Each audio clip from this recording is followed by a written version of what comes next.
Morning, everybody. Just mixing up some paint. I'm going to be working on, I'm going to actually try to knock out all of this today. I don't know if that's reasonable, but I'm going to give it a shot, see what I can manage. Right now I'm just trying to figure out my coloration. I do have to do some detail work in the shadows, so I'm trying to figure out exactly what I'm going to do with that. Trying to get my gold to feel gold. Bearing in mind what this looks like, this is going to carry over down into here. So I want to make sure that I'm not disregarding the coloration here, though I'm going to get a little bit different as I work my way down, I think. I do want to make sure that these feel connected. It's easy to just make this something completely separate because they don't feel the same right now. Even though the underpinnings, the darker values in here, match this. But I want to make sure that I'm at the very least connecting them even as I start to move further and further away from this coloration.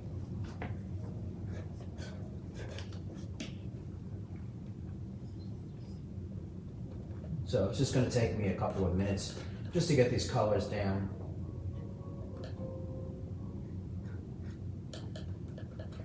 And again, for the most part, what I'm doing is I'm mixing yellow with a little bit of red, so it creates a bit of an orange, and then I'm taking the sting out of it with some violet, right? So I'm going across the color palette to a complementary color, meaning opposite on the color wheel.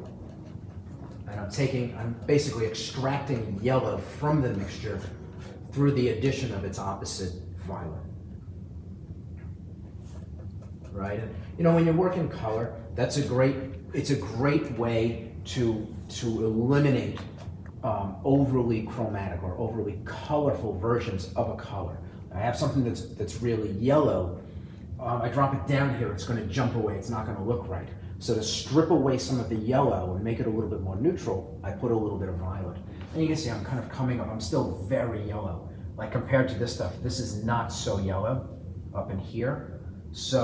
But this is more of a transition color, which will be down in here. And I'm still going to get a little bit more yellow out of it. It's a little bit too rich at the moment. Rebecca King said she's looking forward to another great lesson. Thank you. I will try not to disappoint.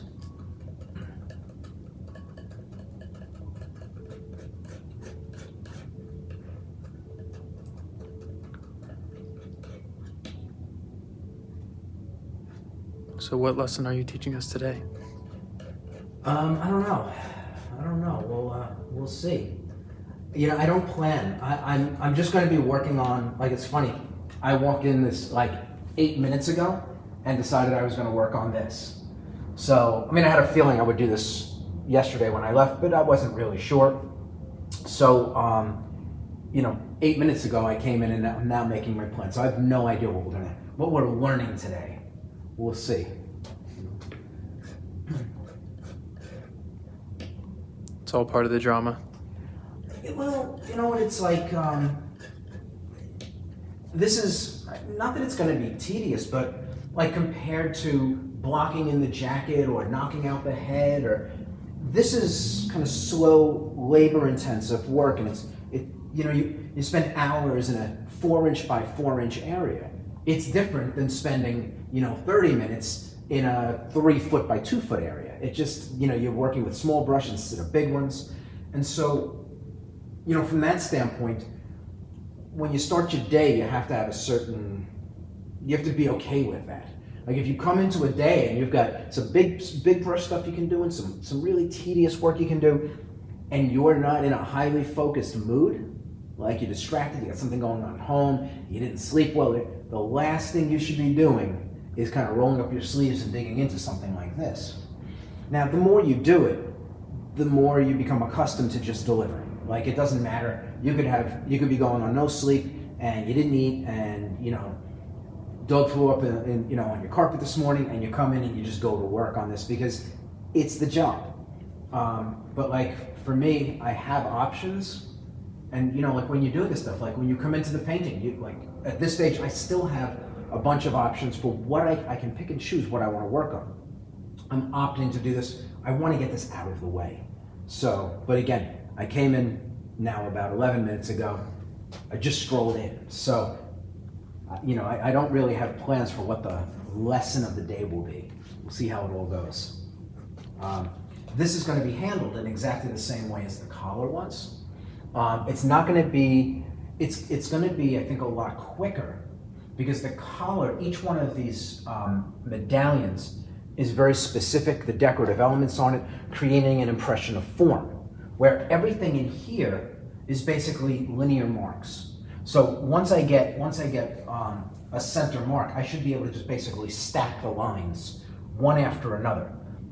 It's going to be a little mind-numbing, but it shouldn't be time-consuming or be quite as precarious as this. I barely will require the reference material for doing this, where I had to really be thoughtful of the reference material in doing these because I'm trying to describe in very few marks, not just the design of the object, but some of its form. This is just stacked lines. And the big thing for me now is just getting to the right color value. Kathy Stanyek said, I should be working on my homework right now, but this session wins. Homework later. I'll try to make sure that it's worthwhile. Look, I mean, this kind of stuff, it's good to watch. It's fun, like I keep saying, it's theater. And it's not that you won't learn anything, but this is not an education. This will give you ideas. The further along you are in your education, the more you can possibly glean from this. But it's not a bad thing. You could actually do your homework while you're watching this if you're in the program, right? We actually have a lot of people that do that. They're listening to what's going on. They're glancing over from time to time based on what I'm talking about or what I'm working on. But basically, you sit down, set yourself up, and go to work while you're kind of from time to time looking over and seeing what I'm doing. You're gonna have you know by the time we're done here, if you stay with me the whole time, you'll have clocked 4, maybe 5 hours on your work. So that's not a bad place to be. Especially you're gonna spend the time, right? And then you're 5 hours down the road to being able to paint portraits like this. Yeah, 5 hours closer. It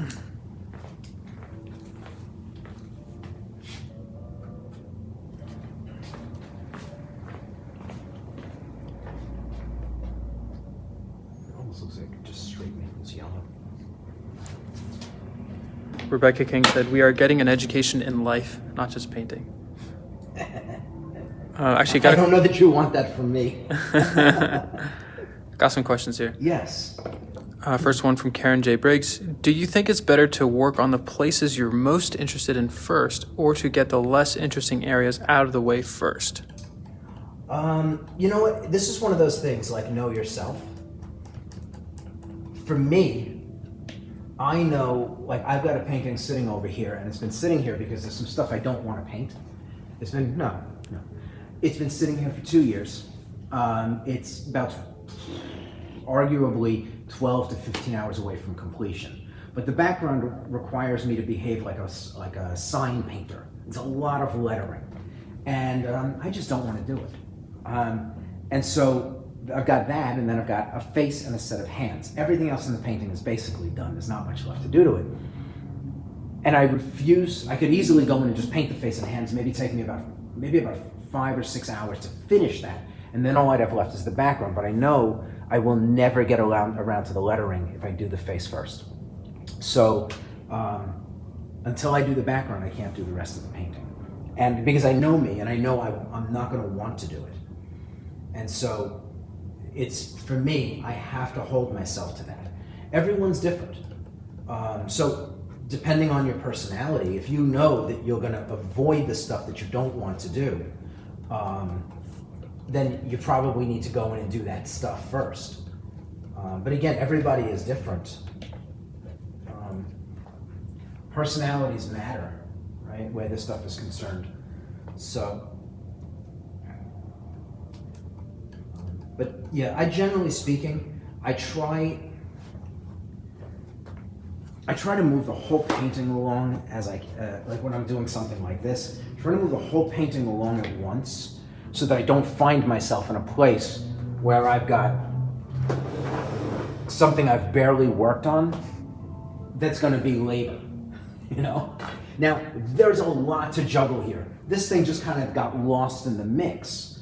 But I'm always trying to tackle a bit of everything every day, moving everything forward so like I don't leave this entirely behind while I finish the face.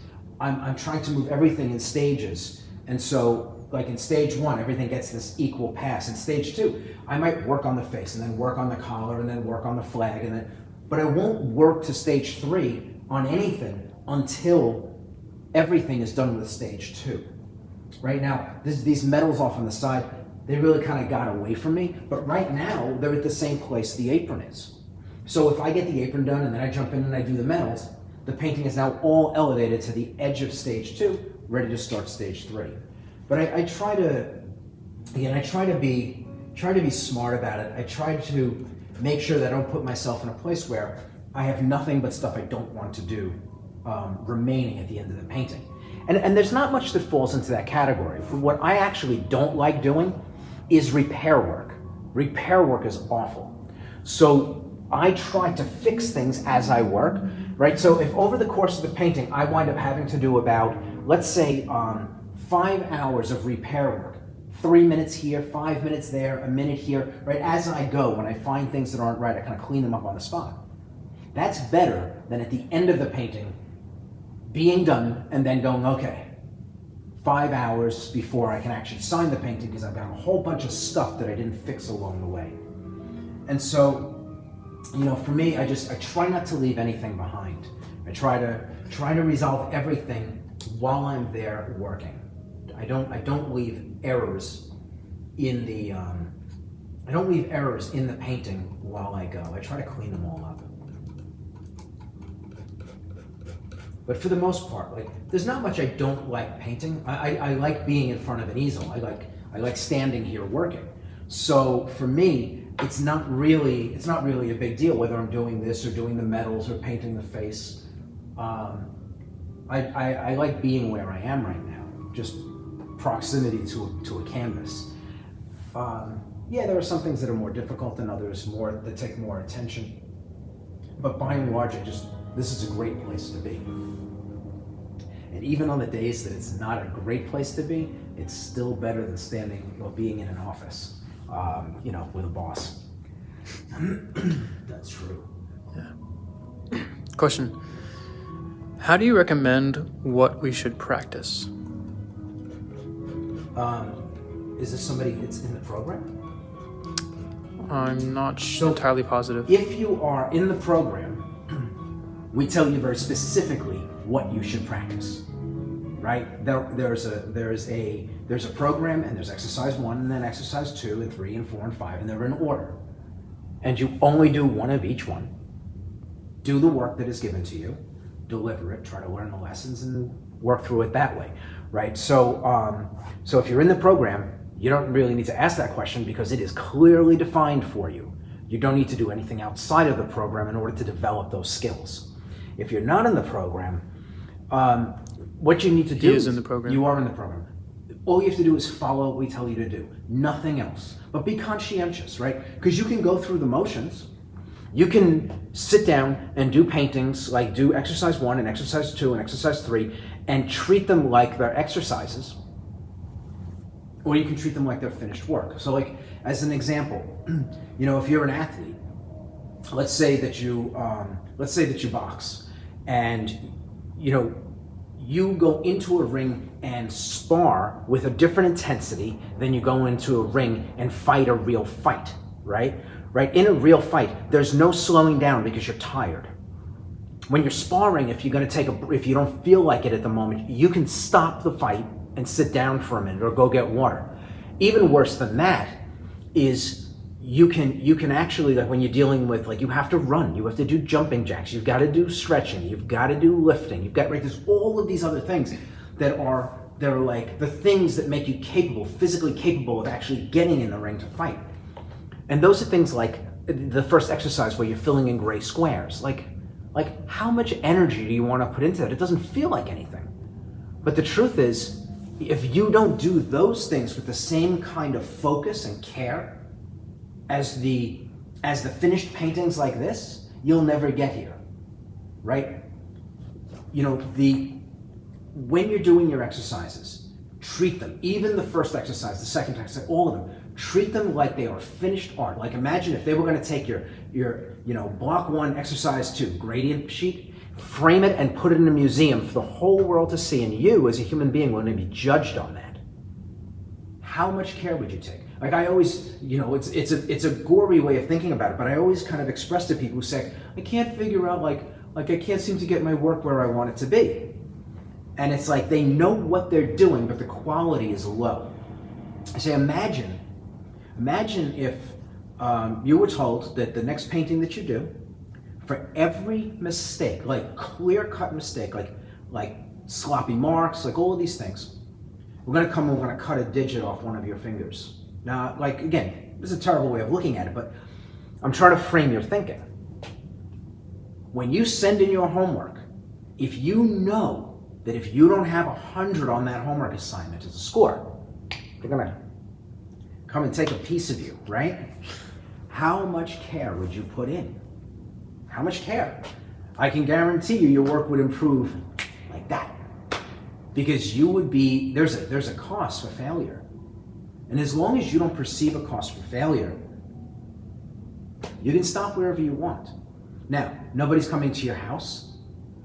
Nobody's going to come to your house and cut off any of your fingers, but like your mindset has to be like, if you really want this, if you want to be incredible, you have to you got to come to the easel hardcore every time.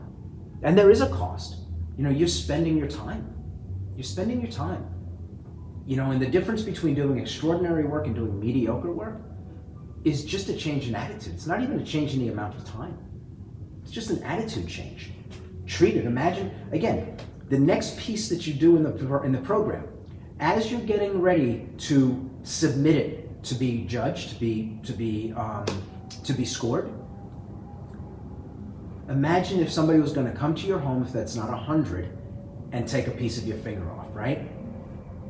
Look at your homework and decide whether or not it's time to send it in yet.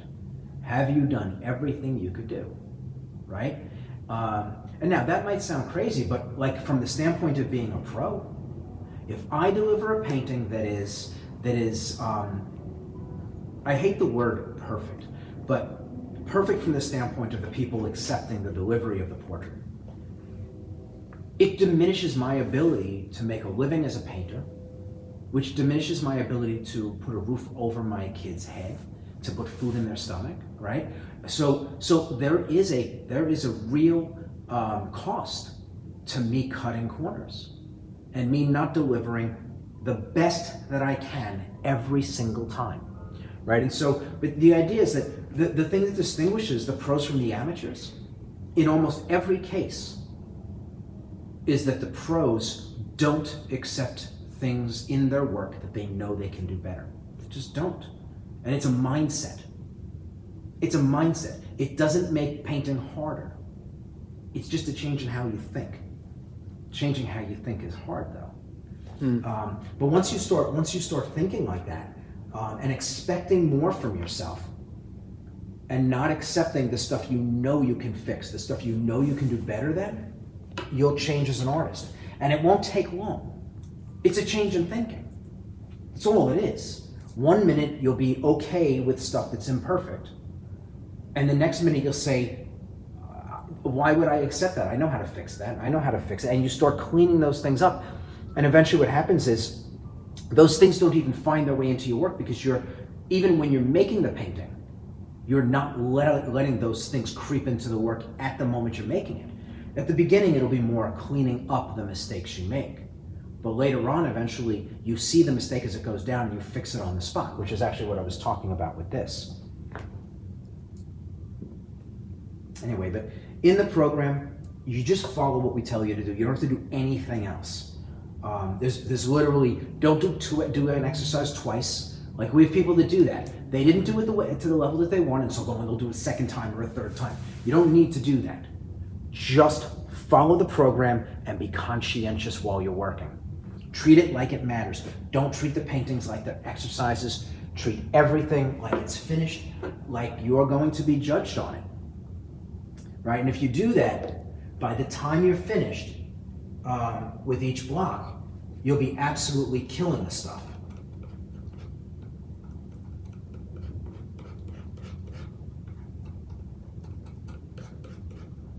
Anyway, I'm kind of fumbling around here with my colors, trying to create a scale, but also trying to make sure that it's not too gold. It's reading to me as being way over the top right now. And again, it's so dark in here. This is starting to feel a little bit better. Again, I don't want it quite as light as this, but I've also got to account for this down in here. And right now, these are not so gold, but my colors feel awfully gold to me. So, anyway. So I'm just trying to take them down a little. It's easy to put the gold back in if I need more gold later on, but it's going to be a little bit difficult to take it out. And I'll kind of explain that. So if I go a little bit more neutral, there's a glaze color that we use called Indian yellow, and it's like liquid gold. I could just literally, when I'm done, just do a quick brushing of that color over all of this, and it'll look like rich 24 karat gold. However, if I put it down and it's too yellow, right, and that glaze is going to make the painting just the slightest bit darker in the places it goes down, but the amount of color is going to elevate and it's going to feel about equal. It's not going to feel darker even though it is. And so, but in an area, if I put down gold and it's too gold, the only way to get rid of it is to glaze it with a violet. Violets are dark. And so I will knock down the amount of gold and I will make it darker at the same time. And so it's going to actually lose some of its impact. And I don't want to do that. So I'd rather err on the side of not being gold enough than being too gold, because I know what the corrections are for each one of those. And so I'm kind of out of context here. I've got shades of gold sitting on a gray palette. I'm trying to, in here, it's the relationships with the white are different than all of this in here, where I've got violets against oranges. And I'm trying to kind of manage my colorations.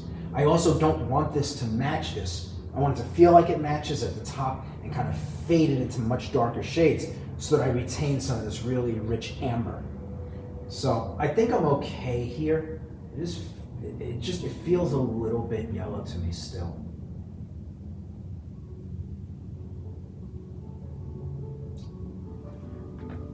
Okay. So I'm gonna go just one step lighter and then I should be good to go. So I've got a string of values, if you want to show this to them. So I've got a string of values here that I've created. This is very similar to the darker shade that I put in the necklace, and then this is similar to the lighter shade, and then these are 3 distinctly darker shades. And so this one, if you kind of pull this up here, will function down in here. You can see it just kind of lines up with the darker shades in here. It'll be a little bit lighter, so I can put some transition to create gradients, or even some of the stitching at the top here, so it doesn't jump away too much. I don't want to put really rich gold in here that's light, because it's going to look ridiculous. So I need something that feels like it's part of the same color family, but really kind of settles back and kind of sits back in the painting. And that's gonna work for me as I'm making gradients in some of these details.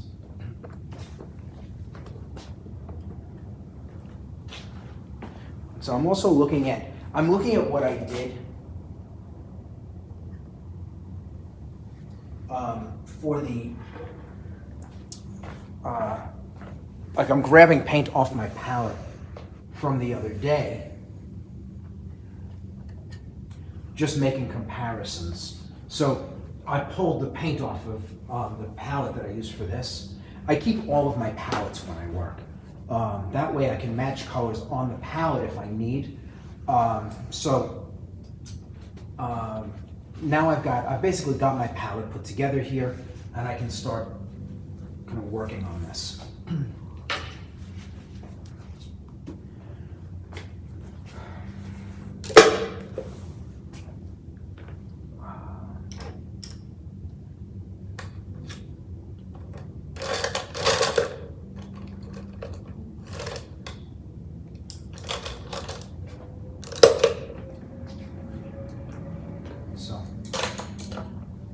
Don't have much going on in the way of brushes here. I shouldn't need much. Everything here is going to be like straight lines. So I want to work, I'm going to use a small brush. And then for some of these things I need marks more like I have in the collar, so I'm going back to that deerfoot stippler. And again, that's going to be more down in here, I think, like in the sun, maybe in the sun here. Again, I'll kind of see how it goes. So, sort of figure out like where I want to start. Like normally I start in my shadows and then I'll work my way towards my lights. And that seems like the thing to do. To start establishing some stuff down in here, see how much I can get away with not even making a mark. Some of this stuff I might be able to get away with not making a single mark, and it'll still pull together nicely. All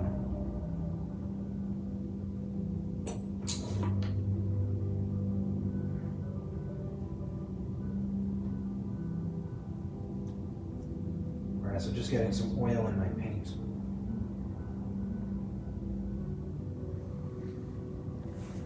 Question. Yes. If you paint in all that natural light, is it affected if you paint at night? Do values shift? Well, if you have proper lighting in your studio, then no, not really. There'd be a minor change, but I've got lights overhead.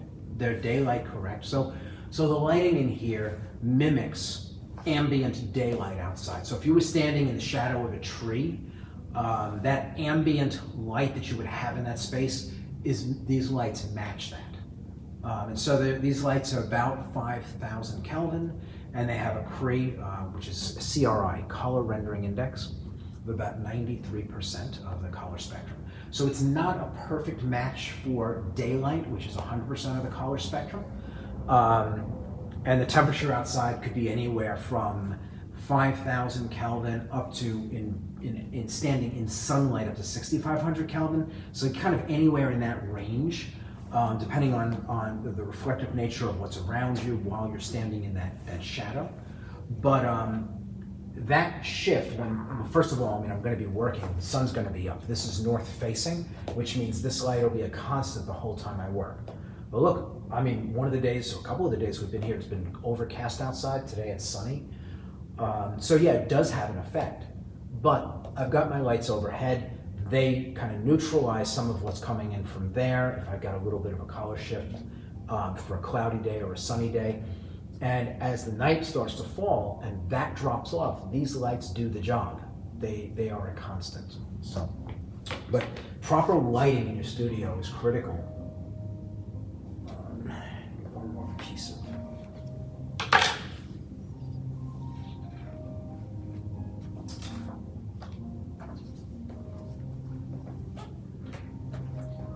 So I gotta find a place to rest my hand in here while I work. Everything here is wet, so I've got to be thoughtful of that. So I'm gonna start with this bottom. There's a little bit of light on that, and I just want to kind of pull that out.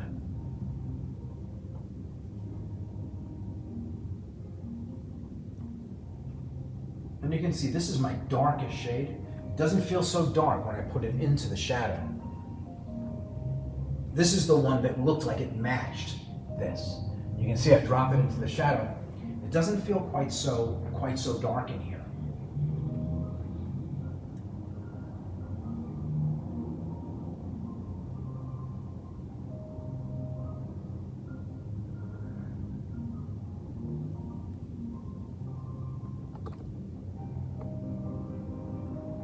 I'm being fairly gentle with this.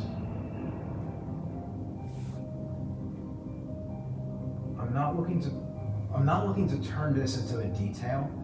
I'm just very, very gently laying down. Just something to explain that as an edge against this. There's just not enough going on in here to leave it alone. So I do need to explain some of the patterning in here.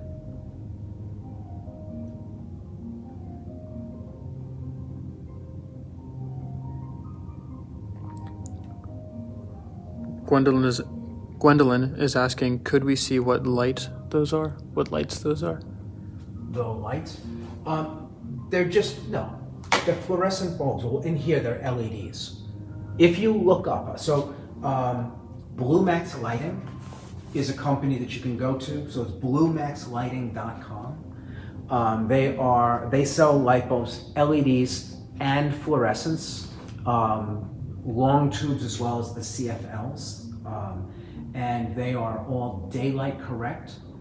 And they have a color rendering index of 90 or above. That's what you're looking for. 5,000 Kelvin, 5,000 to 5,500 Kelvin, and a CRI of 90 or above. But Blue Max Lighting, Daniel's going to post that. If we look up at the ceiling, all you're going to see is enclosed housings. But these are LED lights. And again, Blue Max Lighting has LEDs as well as LEDs as well as fluorescents. So you have options there depending on what you're interested in.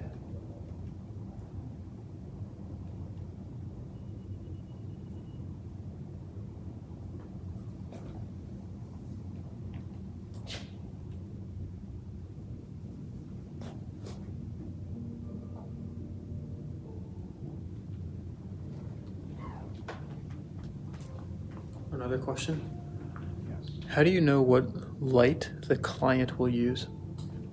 Doesn't matter what light the client uses, right? So if you make a painting under bad lighting, just quickly to explain lighting, a light bulb, if you put in one room a tungsten bulb, which is 2,800 Kelvin, and another room you put in a daylight correct bulb and you stand in the doorway, you'll see that the tungsten bulb is orange. Not a little orange, but really orange. Everything in the room is orange. And then when you look into the daylight correct room, everything will look violet, okay? Go back and forth.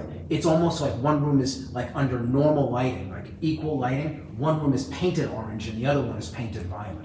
That's how it's gonna look. That's how distinctly different the light can be from a 2,800 Kelvin bulb, which is tungsten. And actually you can get those even in CFLs and LEDs, that warm light. And so if you paint under that warm light, the only colors in the lights are, so again, these are really complicated conversations. I kind of break it down. There is no such thing as something having a color. Like this tape is not blue. It's not blue, regardless of what you think. The tape has a molecular structure. The molecular structure absorbs a portion of the light that is hitting it, and it bounces another portion. So it splits the light like a prism and creates a rainbow. It consumes some of the colors from that rainbow and it bounces other portions. And the portions that this molecular structure bounces is blue. So when you look at it, what you're seeing is that portion of the light bouncing off of this, telling you this is blue. But this doesn't have a color of its own.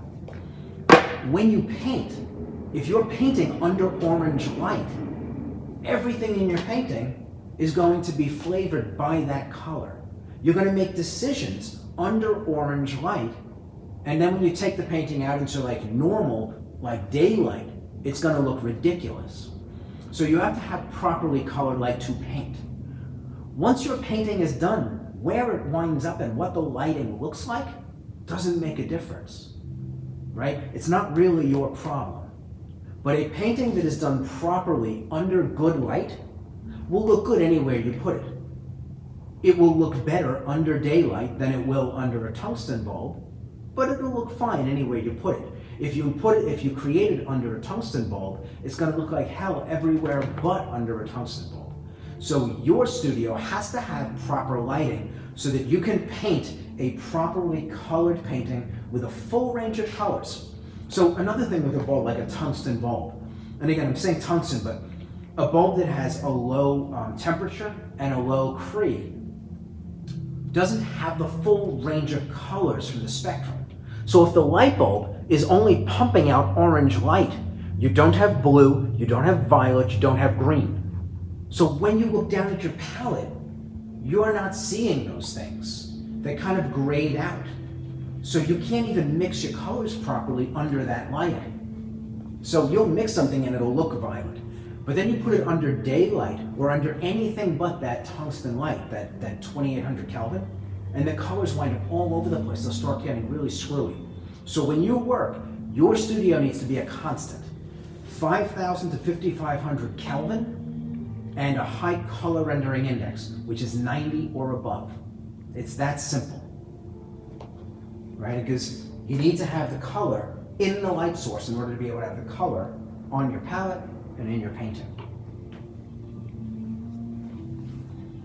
But yeah, it can be a very complex conversation. I really kind of simplified and generalized it for you, but there's quite a bit to it.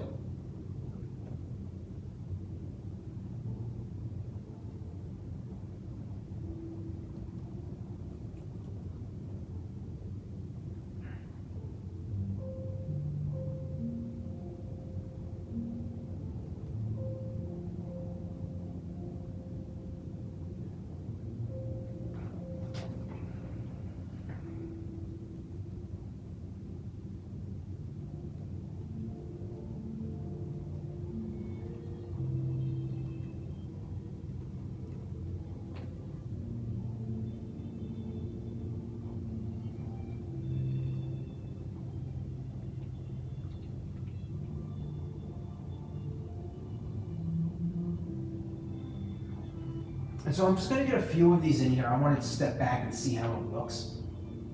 Like right now, it looks really harsh because it's one lighter mark of a different color sitting in this very dark area.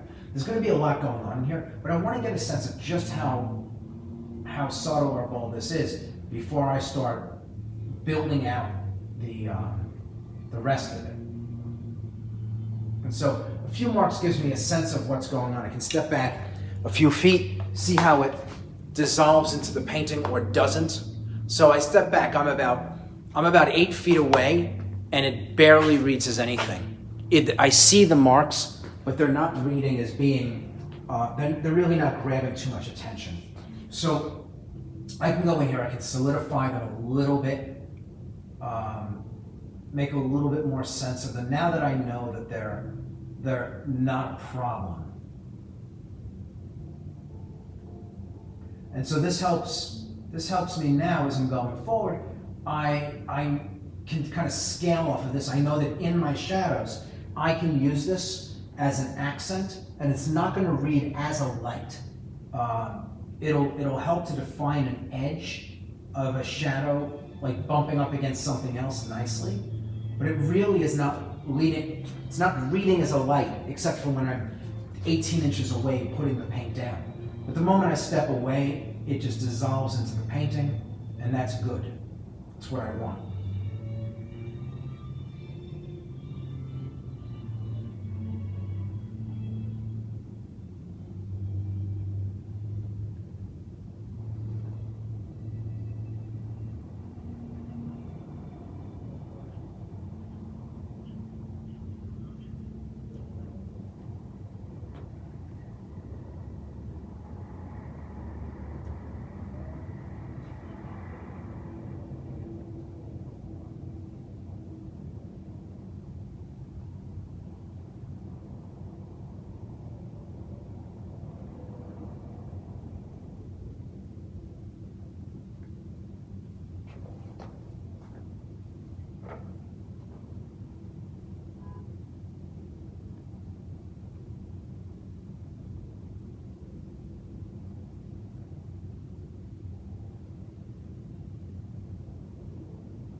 I'm allowing some of these marks to be lighter and darker. I'm kind of playing around with them for effect so that they don't look too mechanical.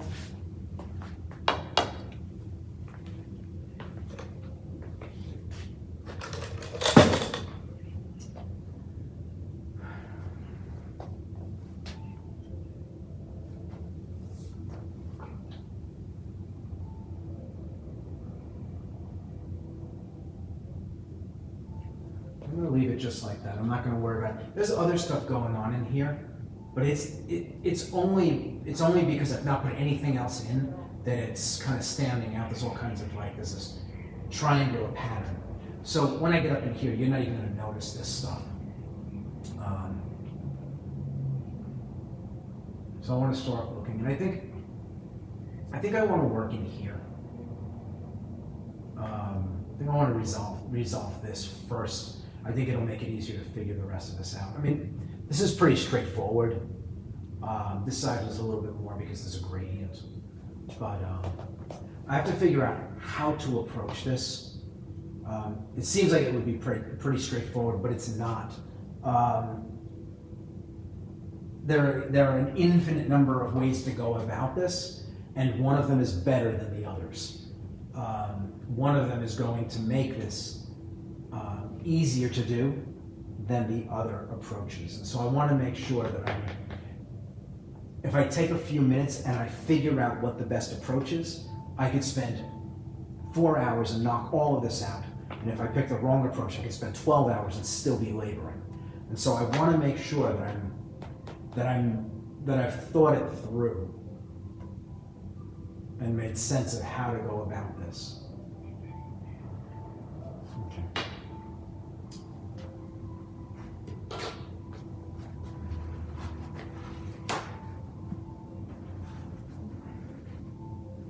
And again, this is one of those things like when you work, you've got to plan. You've got to plan what you're doing.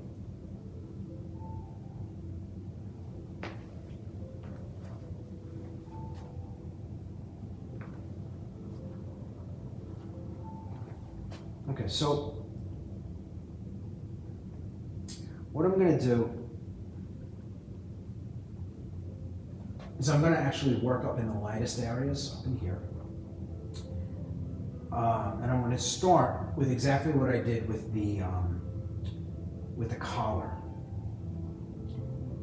And I'm going to see what that starts to look like. Because all of this up in here is very light. It's going to line up with the collar. And then as I start coming around down in here, so this will be light. And as I get down in here, it'll start to get darker and darker and darker. But at least I can establish this and get a sense of how it looks. The values are a known entity, so it shouldn't be too hard to manage.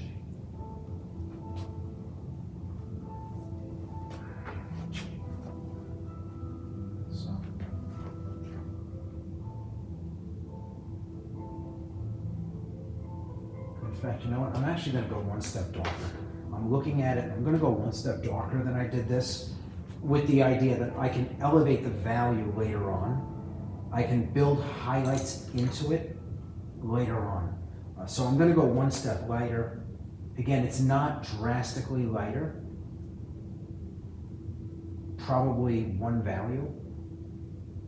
It's a little bit more gold. Not significantly so.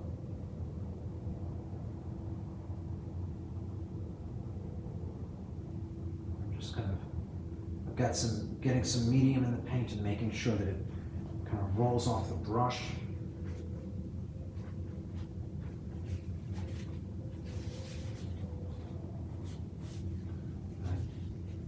I think I'm going to take this up.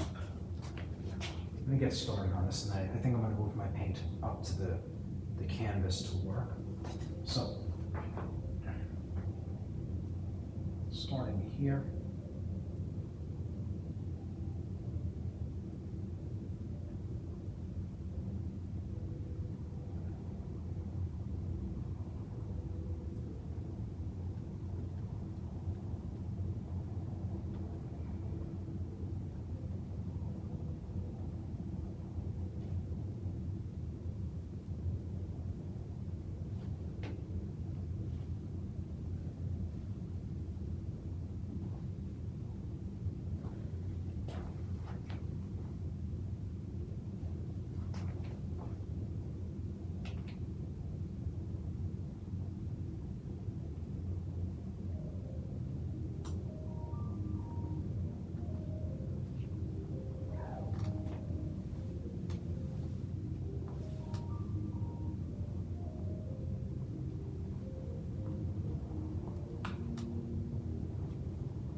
right? So because I've done all of the groundwork, everything underneath, all I have to do is drop in my lights at this point.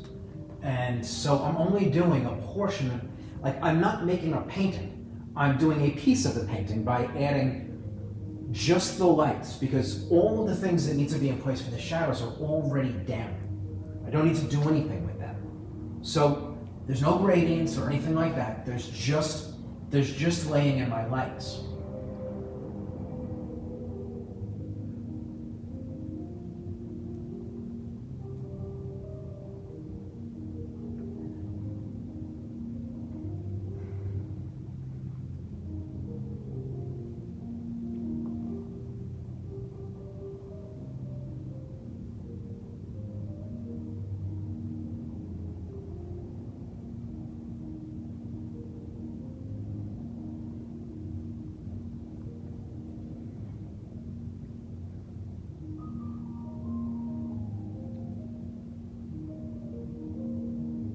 These are very sharp marks.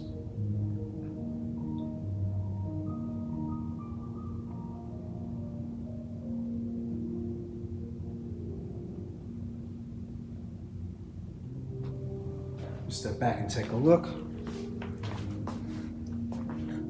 Yeah, so they're nice. They're not jumping away too much. They're staying connected to this, which is good, because I really like this. I don't want to lose that beautiful amber, and so this is good. It feels gold. It's kind of connecting it to this, but at the same time, it's not. These lines are clear. They're crisp, but they're not such a departure from what's already down that they jump away. I mean, I literally step back maybe about 6 feet, and it just feels slightly lighter. That's all it does. And as I come up, all the details are here, right? And though like one or two of them might look like, well, they're just a bunch of lines. When all of this is done, you're only going to see it for what it is as overall shapes. And then it's not until you get close that you'll see the particulars that make it what it is. And again, you can see, like, at this pace, maybe it takes me 1 minute per leaf. If I've got 50 leaves, it's an hour to knock out, so it's not so bad. There's a bit more going on here, but that gives me the ability to figure out, like, reasonably, how long is this going to take me? What is my, mentally, what is my time commitment here? Always nice to know what you need to commit to something when you're working. You kind of mentally prepare yourself for the job. Nothing worse than going into something and having absolutely no idea what the time will be. Like when I first started this, I'm not really sure, but now I've got a couple down and I see exactly how it's going to roll out. I can now assess, again, as long as I actually paint the leaves and spend less time, talking to you guys. I know that they're going to take me about a minute each. We've got 1, 2, 3, 4, 5, 6, 7, 8, 9. So this thing will take me about 9 minutes to do. And that's not to say that I can't talk, but if I just kind of roll through this, like if I were in my own studio, not doing a video, this is like maybe about a 7-minute exercise to get this done. Now I've got to start playing a little differently. What I'll do is I'm going to drag this value into the places where it goes and then stop, scale down to the next value and then kind of do the next area, scale down to the next value, and slide getting darker and darker and darker as I go until I hit this shade.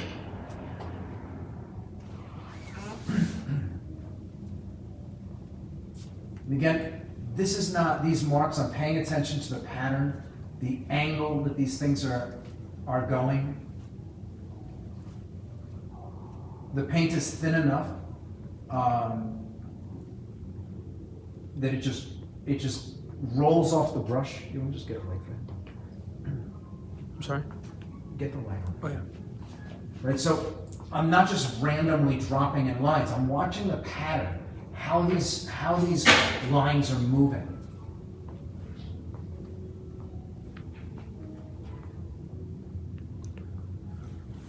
Russ said, "Ha, so Kevin does do gold leaf." It's not gold leaf. These are gold leaves. It's different.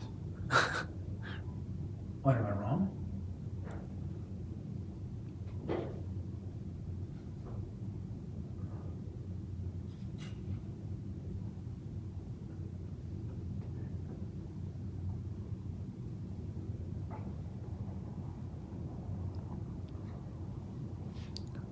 Bill Meeker said, hopefully there won't be 10 minutes to spend on each eyelash.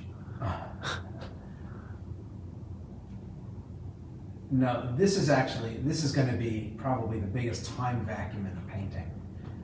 Because you have to make sure that the lines, they feel like, this is kind of, it's man-made. There's an organic nature to it. Like, it's imperfect. These things are not perfectly stacked, but you have to give an impression. You have to give an impression that it's not just the strokes are all different thicknesses and the gaps between them are different sizes. There's a little bit of room for that, but you really don't want to have like every one of these feeling organic. You want them to have a bit of a mechanical feel to them. And so that requires care when you put them down.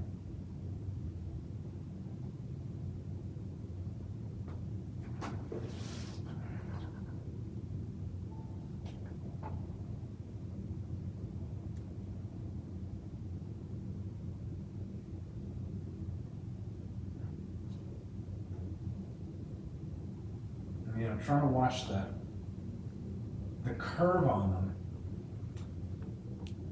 so that I'm doing a good job of explaining how these things are kind of feeding in to the central stem.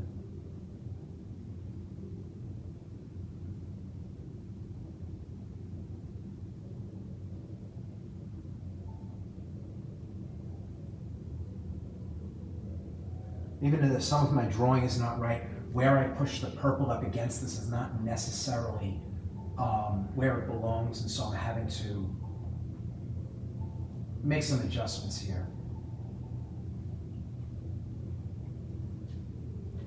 But again, in the grand scheme of things, as long as there's nothing jumping out as feeling it was like poorly rendered, that the marks, as long as it kind of feels like what's going on here, it's going to be fine.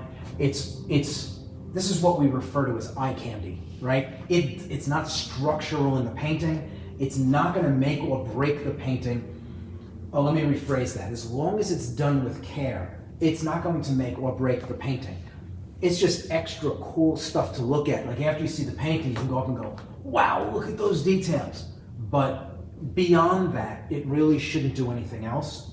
Like these leaves, if I didn't put them in and I just left the painting as it was, is still beautiful. It still is doing everything it needs to do. I'm putting them in because it's the nature of what's here. But I could get away with leaving them out in a lot of places. Again, up close, it's not so obvious, but you step back, like I said, maybe just about 8 feet, and this stuff actually looks finished.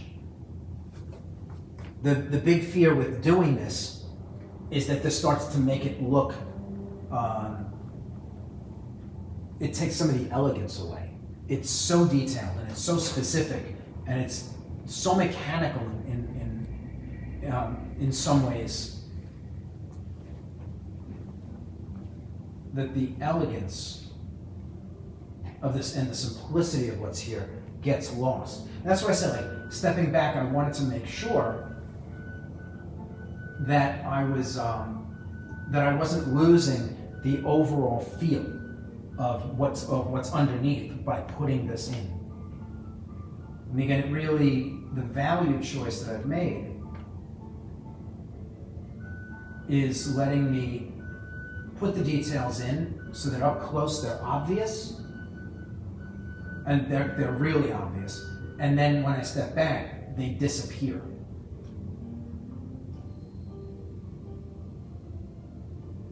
And that's really what I want. I don't want these things, I don't want this stuff distracting from everything else as you walk up to the painting.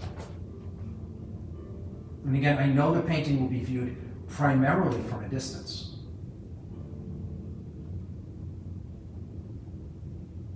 People would have to go out of their way to get up close to it in the space that it's going to be. So I'm painting it for that distance. I just want to step away, get a look at these now that these are laid in.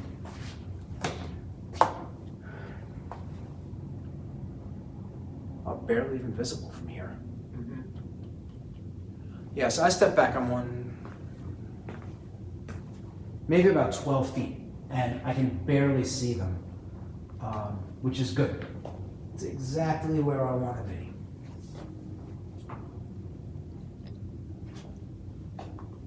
Some of these angles are hard, like some of them are easier than others, so I'm like trying to like lean around this as I'm going.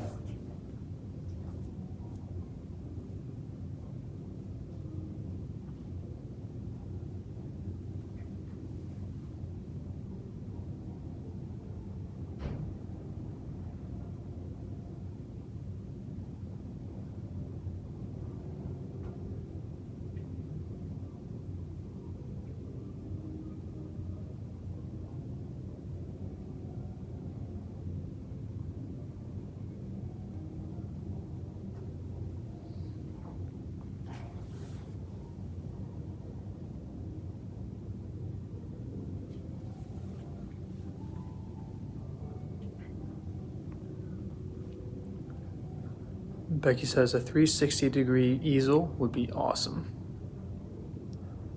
I would not trade this one for a 360-degree easel. So they exist? Yeah.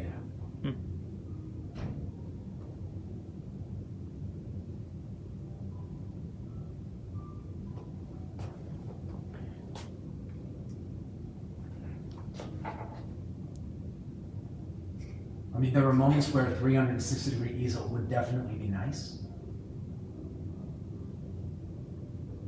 And this is one of them. But this easel is great, especially for pieces of scale. Yeah.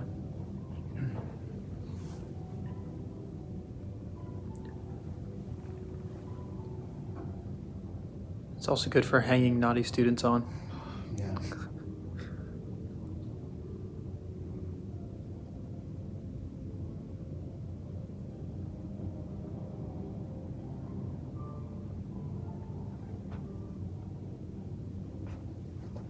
And the brush that I'm using for this is actually probably not the right brush. I should be using a round for this because the point is the same in every direction. Like this is fat this way, thin this way, and I'm not using the fat side of it at all. So I should be using a round, which is just comes to a point. That would be a better brush for this.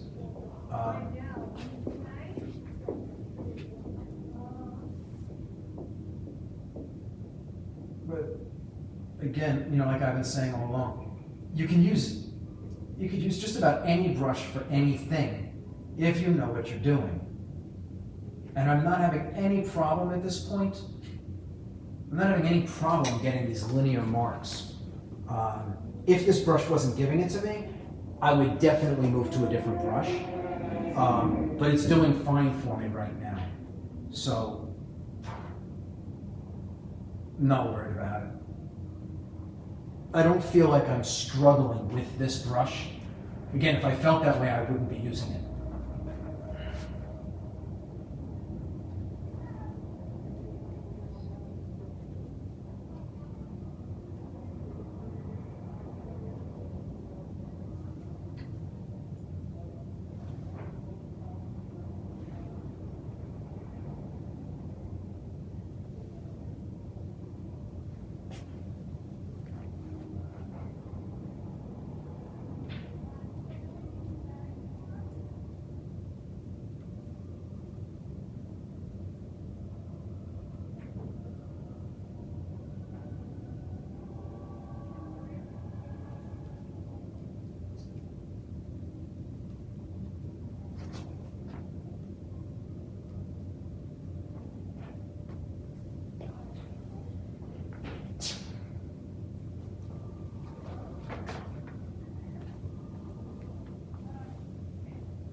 And you can see the paint really comes off the brush. It's almost like ink. It's not that thin, but it's thin enough. And then on the surface that's been created here, you have to understand also the way that I paint, as I get closer and closer to completion, the surface of my painting, it's like glass. And so everything coming off the brush, as long as there's a little bit of medium, it's just like ink coming off of a quill pen. It just flows. This wouldn't work if this painting hadn't been sealed, if it hadn't been built up the way that it is. This is really, I'm able to get these absolutely, tack sharp marks effortlessly. And this is like, as I work my way towards completion, this is how I'm going to get in all the details. These things are going to be absolutely, just razor sharp. And I'm going to be able to put them down just like this on the painting. There's not going to be any kind of softened edges. All the soft edges are in already. I don't need to do that. When I go and work on top of this, I'm going to be able to put in just these absolutely surgically sharp marks. Now, of course, I can soften the edges, but the thing is, if I've done my job, these soft edges are already in. There's no need for me to go and do soft edges at this point.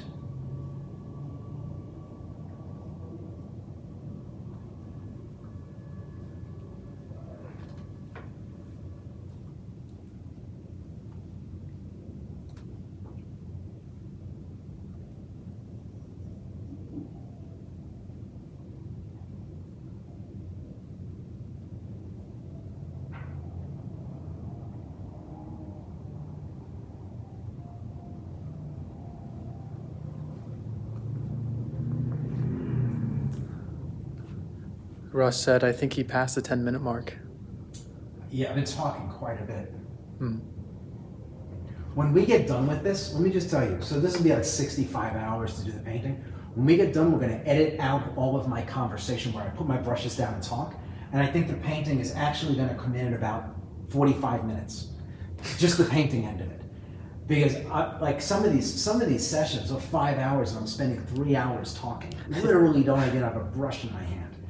So, again, I like stopping and talking. I like it. One is that I like to tell you what I'm doing and let you get inside my head and hear my thoughts. But also, I don't want to spend 10 minutes straight doing straight lines because I'll get sick of this very quickly. So I'll do a little bit, stop, do a little bit, stop, do a little bit, stop. It keeps me from getting bored. It also prevents me, which is another big thing, from building up momentum and starting to get sloppy, right? Because you can start getting, you get this assembly line mentality. Mark, mark, mark, mark, mark, da, da, da, da, da, da, da, and the next thing, you get 1,000 marks down and it's only the first 10 that were clean. But you're moving along and picking up speed. I like to, as I work, you'll notice this across the board the whole time I'm working. I do a section and I stop. I kind of break my momentum and then I start up again. And I'll kind of elevate my speed, I'll get faster and faster, stop. Break my momentum and then come, so I'm constantly, as I start elevating my rate of speed, I feel like it's getting out of control. I have a hard break and then I go back to it. And I just find, for me, again, you have to know yourself. You have to be aware of who you are and what you do, where the painting gets away from you.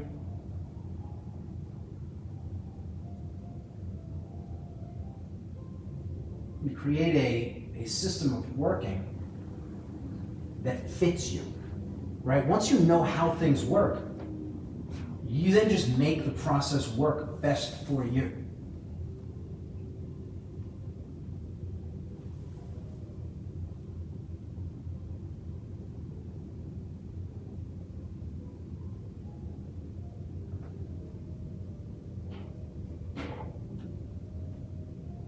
This is why it's so critical to have those fundamentals, because the way that somebody else paints is not necessarily going to be a good fit for you. But if you understand how the things work, then you can start inventing your own technique, your own approach, utilizing those fundamental ideas.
Question from Patrick. Yes. When you were doing book covers, did you get to retain your originals? And Yeah. are there any that you sold which you wish you could get back? So yes, I kept my originals. When I started getting into other things, like obviously like the Rolling Stones cover, they purchased everything. They own all rights. They own the original art. They bought everything. And some of the other companies like National Geographic and Lucas, though they own everything, they take the originals. They pay for it, but part of the contract is they get everything. All the sketches, everything from thumbnails all the way up to finished art. With the book covers, I retained everything except for first right to print, which was used for that book cover. But after 3 years or whatever, once the book kind of left the stores, I could then resell it to, say, a magazine or, for some other purpose if I wanted to. And again, some of the images over the years I did that, where a painting was repurposed for other things. Magazines, a lot of them, they don't have a large budget for art, so they'll buy second rights. They'll find a cover they really like for a book that was wildly successful 10 years ago, and they'll buy the rights, then second rights to print it. As long as the book's no longer in the store, it's not a problem. The book is no longer, they've repackaged the book. But over the years, pretty much every illustration I did, the painting was sold. So I have, I've said this before, but if you go into my home, you wouldn't even know that an artist lived there. I don't have any art on my walls. I have 1, 2, 3, 4, 5. I have 5 pieces of art on my walls in my home. And only 2 of them are mine. The other 3 are from other artists. But it's okay. I mean, like for me, I prefer other people's art to my own. Like when I do my own art, I know where my limitations are. I know where things didn't, where I had a vision for something, but I didn't have the skill to create what I envisioned. And those things bother me. But even after I finish a painting, if everything is exactly what I want, you give me 3 months, I grow a little bit more as an artist, and then I realize I didn't see something. And then it's like, well, now that's all I see when I look at the painting. When I look at somebody else's painting, I don't know where they struggled if it's done well. The painting feels seamless, and you take it in as a whole, and you don't kind of internalize every mark. So for me, I prefer other people's art to my own, at least in my own home.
So I'm looking for the place where the brightest lights still are. I'm going to get all those in, and then I'm going to scale darker, and then do the next band, and then darker for the next band.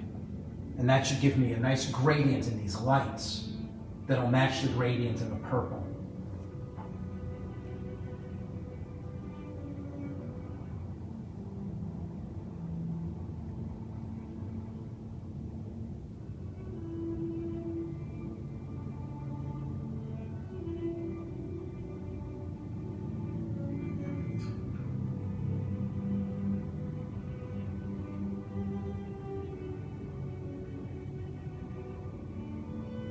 And when I'm all done, I'll go in and I'll drop a few highlights in which will be scaled up from this.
Becky said it looks like actual embroidery. Thank you. It's tedious. You know, it's funny. I did a painting many years ago, and in the painting there is this beautiful, large-scale replica of Michelangelo's Pieta. It's gorgeous. It's cut from stone, and it's a beautiful. It's handmade, and it is just a scaled down version of the original. I believe it was actually created in the same marble from the same quarry as Michelangelo got his. Well, it's in Daniel's making faces. Yeah, it's a guy in Italy who makes them. So so a client of mine had this sculpture in their home, and I thought it had to be in this painting. There's a story behind it, but it had to be in the background of this painting, and it took me like 6 days to paint, something like that. Long days, 6 days to paint it. And I got a real appreciation for what it must have been to carve it out of marble with a hammer and chisel when I sat down to paint it. And so like doing this really gives you an appreciation, like a little bit of an appreciation for what will go into actually making this by hand, not the painting, but the actual cuff. So you paint a sculpture, you start to get a real appreciation for just how much goes into it. I don't think you can appreciate it just by looking at it to the same degree. So.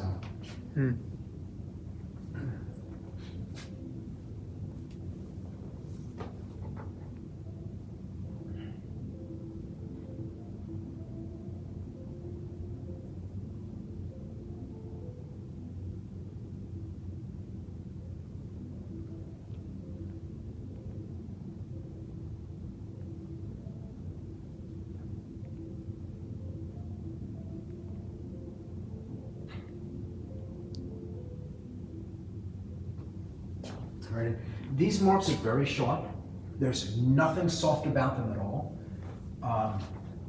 They are semi-opaque, which means that some of what is underneath is showing through, but not very much.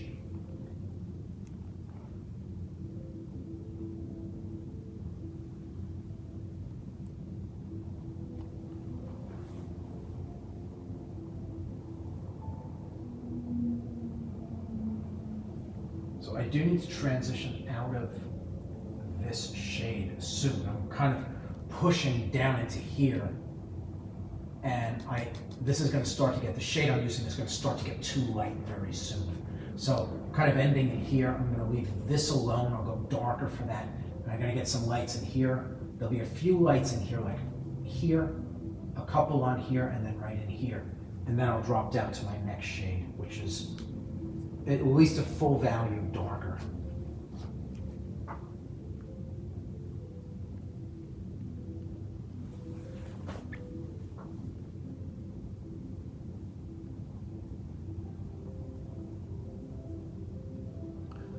So you said you're using very sharp edges.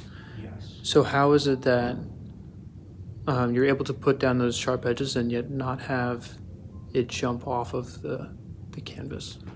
Well, the value and the color that I'm using is very similar to what it's being painted on top of. So these shades that are here, these oranges, they've set the stage to define what I'm able to get away with in those spaces, right? So if I took this same color and put it here, it would look ridiculous. But sitting on top of the orange, it's only maybe like a value and a half jump lighter in the same color family. So color to color, they match. There's a little bit of a value jump, which allows me to put in the details. But the colors line up, so it doesn't really pull away. Like you can see it jumps away, but not in a big way. Just a little bit. Down here, it's starting to pull away. And it's doing that here. Not down in here, but in here. And so I may find that after I'm done, I'm gonna have to glaze over some of this to neutralize it. It may be too bright. It's easy to it's hard to figure out exactly where things go, because this looks a certain value against this. This looks the same value, but it's against something lighter. This looks the same value, and it's against something even lighter. This is purple. This is like a gray, like a grayish purple, and this is black. So like it's like all of those things that are surrounding it kind of skew how you perceive it. I know this is probably, it looks right. Value-wise, but I have a feeling it's going to have to be darkened.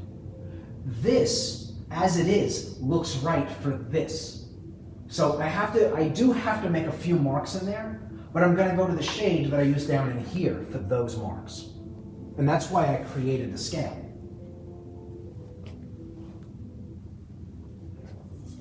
The scale makes it a little bit easier for me to manage keeping these golds from getting out of control. But again, the sharp edges, it only works because this is sitting inside of something that's not a major departure in color or value from what I'm putting down. If it was a big jump, this wouldn't work.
And again, we're focusing here, but when this is all done, this will not be a focal point.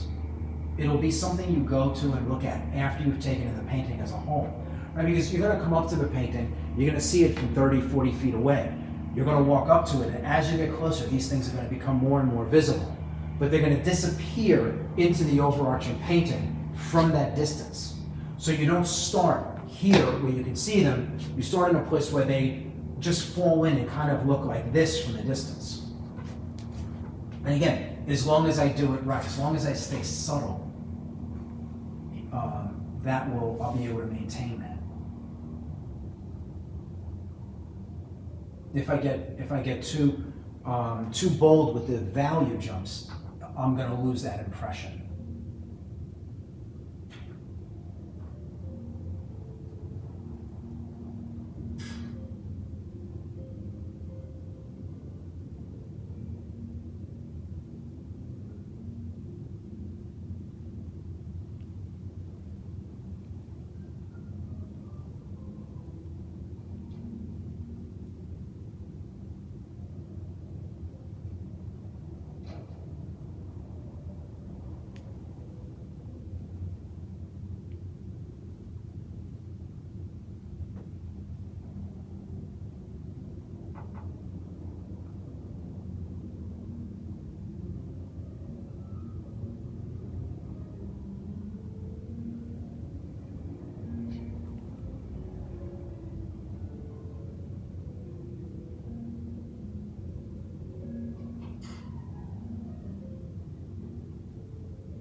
Again, trying to figure out, I'll get better and better as I work my way through this, as I figure out what do I need and what do I not need to give the impression.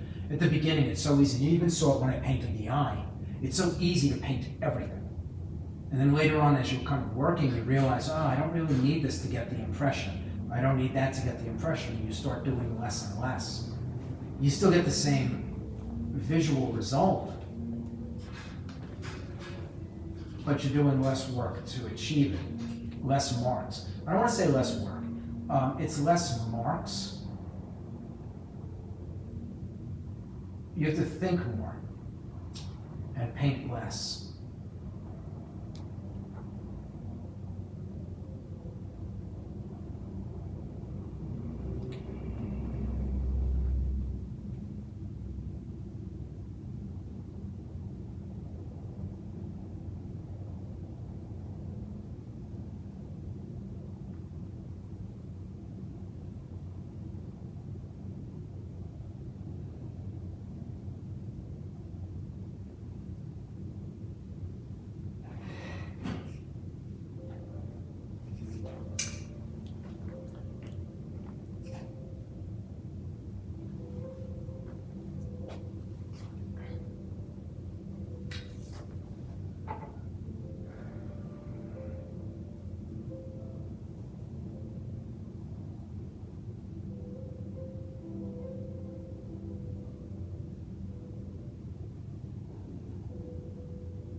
And again, some of these, I'm making calls on these. Like this one looks awfully bright. Even in the dark, it looks awfully bright. And so I'm using this original shade.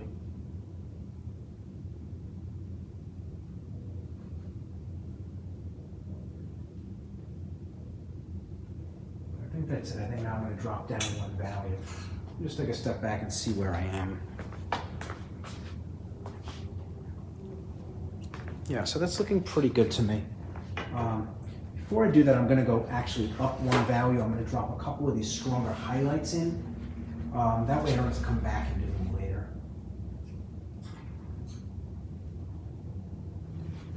All right, so in here, there are a few places where I've got some highlights that are definitely brighter.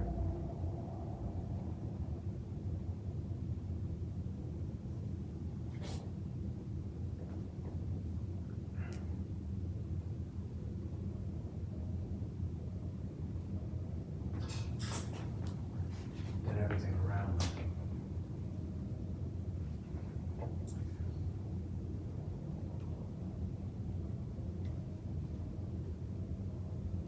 And I can probably even go one step later than that.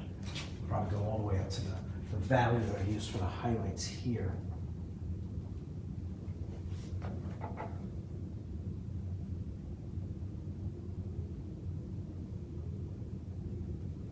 And again, I'm just kind of tapping it in.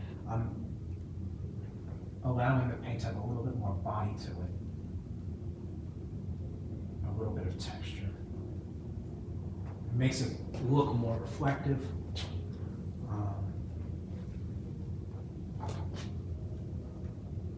Again, I'm just looking for places where it really kind of jumps.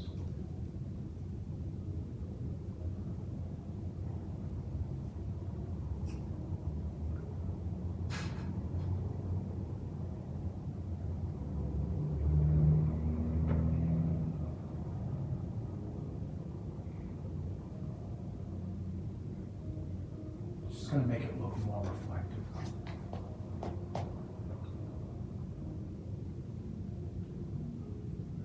I'm going to leave it just like that. Okay. So now I'm going to drop into a value darker, and I'll start getting this stuff done.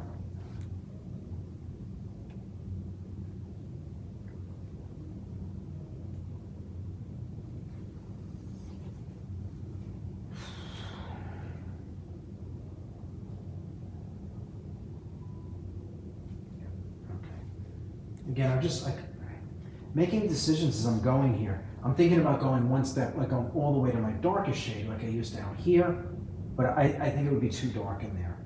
So I'll start one step darker and then I'll adjust if I feel the need. Just thinning out my paint a little bit. Again, I don't want the paint to be overly heavy. I want it to kind of flow off of the brush as I work.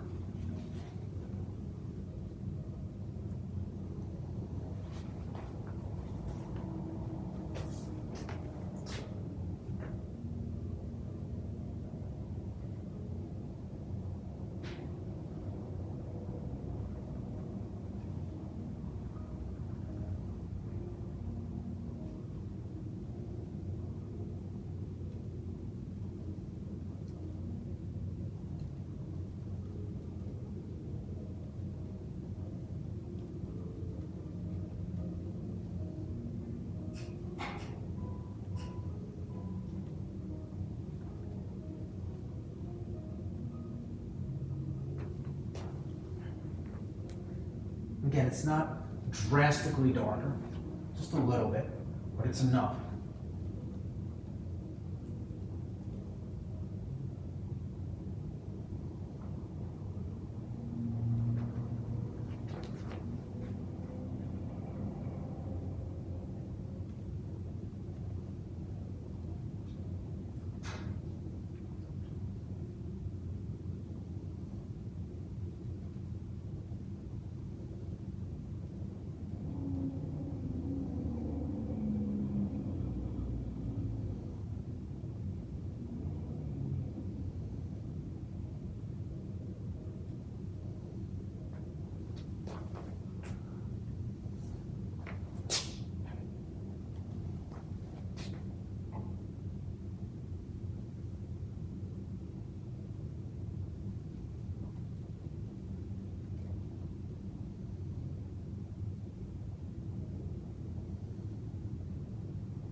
painting every mark. Like these end here, there's just a light on it. So here I've got light, and then I can see the darker shade kind of in the shadows. I'm just leaving those blank, letting what's down hold the place of the shadows as much as I can. I don't want to paint every mark. I don't want to paint every detail. I want to let as much of what's down hold the place of those details so I don't have to deal with them. I'm trying to just hint at what's here to the degree that I can. And that doesn't mean that I'm not putting in marks that I need. I'm just being thoughtful to not put in the marks I don't need.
Question. I know you said in an earlier video that everything was custom, so do you make the canvas yourself or do you have it made? No, the canvas is store-bought. It's pre-primed. The stretcher that it's on is a handmade stretcher, and they're made when they're ordered, and they're made to size. So, 33 and 1/8 inches, or 3/32, or is whatever you want them to make it. They cut it for you and put it all together for you. And it's a bit of I don't have a small one here to show you what it looks like. Actually, do you have your painting? Is that the stretcher? Yeah. Daniel's gonna grab, he's got a small piece he's working on right now, but I can show you what the back of this looks like on his piece. But yeah, the stretcher itself, the wood frame that the canvas is attached to, is handmade. The canvas I guess it's made on loom or something like that. Anyway, I don't know how much of this you can make out, but basically, good solid wood. It's 3 inches, 2.5 inches wide, and it has these bolts. They're furniture bolts. And what they do is you start by pulling this together, and then once we talk about how tight. But as this canvas starts to loosen up, you turn this toggle, and it'll expand the corners. It keys out the corners, and you can pull the painting about as tight as you need. But it's a really nice stretcher. We gave the information about it. It's Twin Brooks Stretchers in Maine. But anyway, but the canvas, I wouldn't prep my own.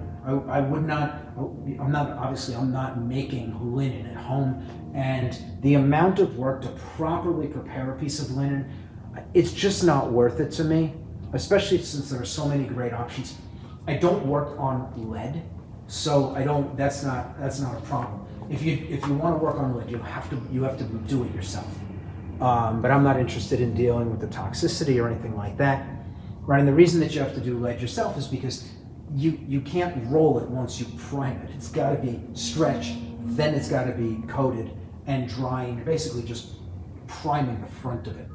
But any like universal primer, oil-based primers, you can get them, and again, they're good brands. Like I like Clausen.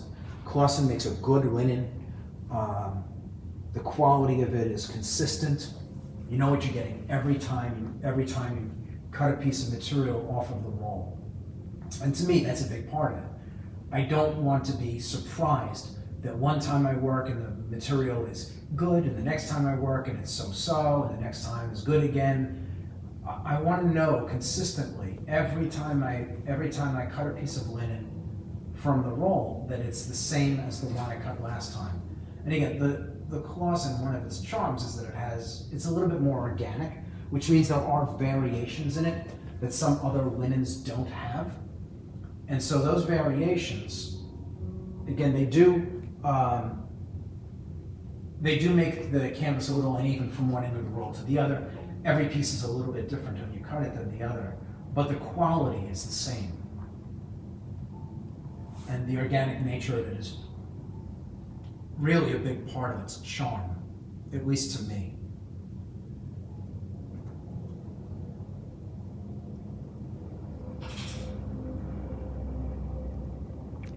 Do you worry about making it too tight that you rip the linen? No, I'm in control of it, right? I mean, first of all, this linen is not so easy to tear. We'll start there. But no, I mean, I'm control. I'm not like randomly tightening it. I'm tightening it to take the play out of it. But that's all. You get that kind of that drum sound, but once you get there, you stop. And again, I don't even think it's possible to tear linen with this. Just the way that the force is displaced across the face of the linen from corner to corner. If it were placed in one area, like if you pressed into it with a pencil, it would perforate and go through, a knife would cut. But if you're stretching it, it's strong. It's strong in that way. It has, I think that's tensile strength. So you really don't have to worry about damaging the linen in that way. And the wood would probably give way before the stretcher would. Before the linen would. Just at least in that application, you would probably have the bolts kind of slip before the linen tore. I could be wrong about that, but like I said, I just can't even imagine being able to tighten it enough to be able to tear the linen.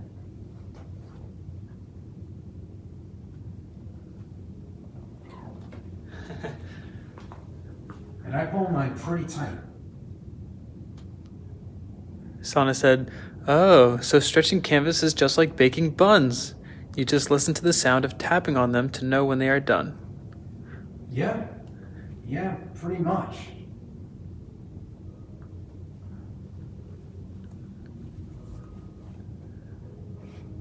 And Becky's looking for clarification, like get stripped, the bolts?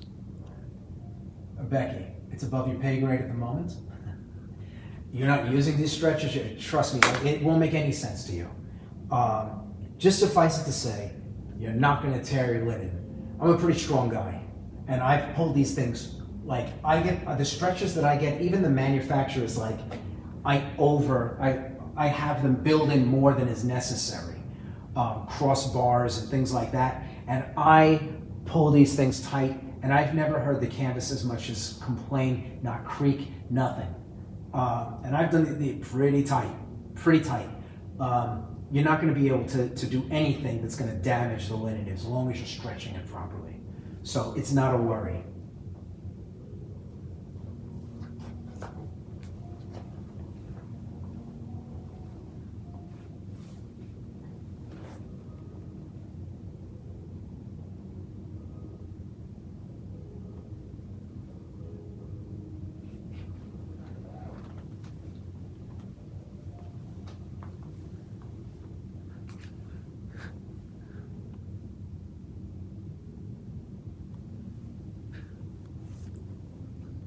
Becky's looking for the wear the paper bag emoji. But she says thank you, Kevin.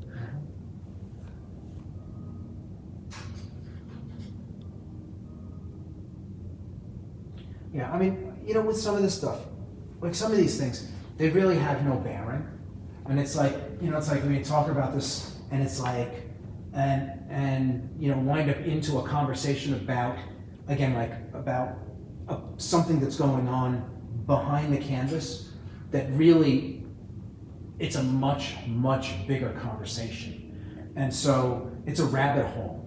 And since we've got other things going on, there's no point in going down. But eventually I'll get around to doing videos on how to properly stretch a canvas.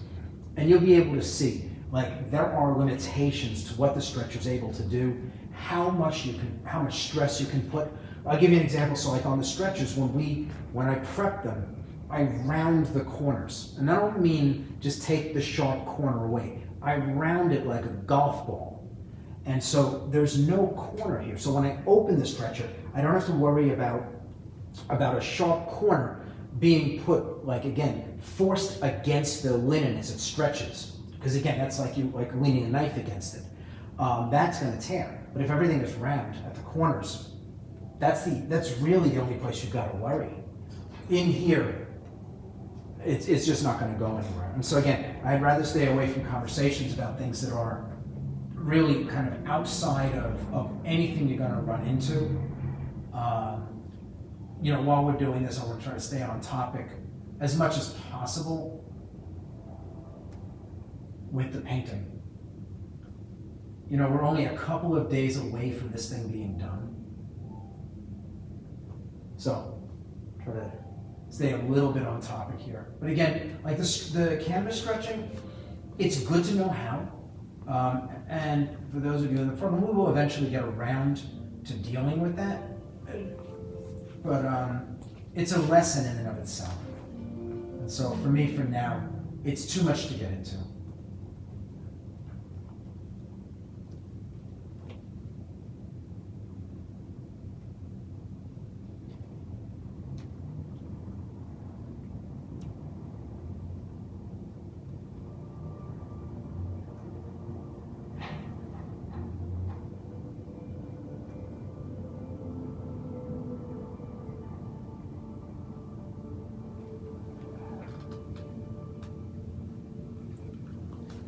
And a question, who are you painting? This is, if you're familiar with Freemasons, Freemasons are the oldest, if you're not familiar with them. Freemasonry is the oldest fraternity in the world. It dates back several hundred years. And they're basically an organization, they're a charitable organization. The Illuminati and all the other conspiracy theories, that's them. But they're a charitable organization, and they've been around forever. If you go and you do a Google search, like, you know, famous Freemasons, Shakespeare, Da Vinci, I mean, George Washington, Benjamin Franklin, I mean, the list of people through history who have been Freemasons is just, it's just dizzying. But they're, people attribute all kinds of conspiracy theories to the organization, but they're basically a charitable organization. And they're just people who are looking to leave the world a better place than they found it. This gentleman is actually the guy, his title is Grand Master. He runs Freemasonry in the state of New York. So, and so this is all even though it looks like, I actually talked about this before, but even though it looks like he's in a position of power, actually the position that he's in as the leader of the organization for the time that he's there is actually a position of service. And it's a really important distinction within the organization that he leads, but he's a servant. And so, but anyway, so this is his official portrait, and it'll be hung in the Grand Lodge in New York City at some point. It was supposed to be actually last week, but with the coronavirus and everything, there was no way to deliver it. They're not having their meetings, so it'll be delivered probably in 2 weeks. And it won't be unveiled probably for a year. Just the way that things kind of playing out.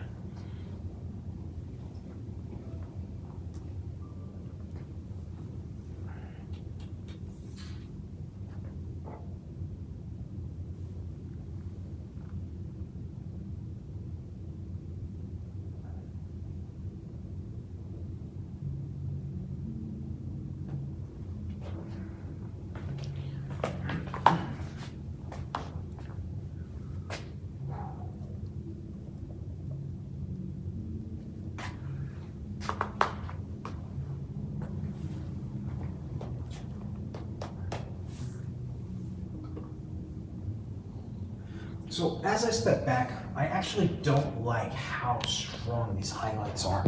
They're jumping away a little bit too much. So I'm gonna tone them down, right? And I'm basically done in here. I'm not gonna do anything else. I'm basically gonna leave this and I'll work out into these outer edges here, but I do want to lift this. I'm just feeling it's just way over the top as I step away. Not liking it.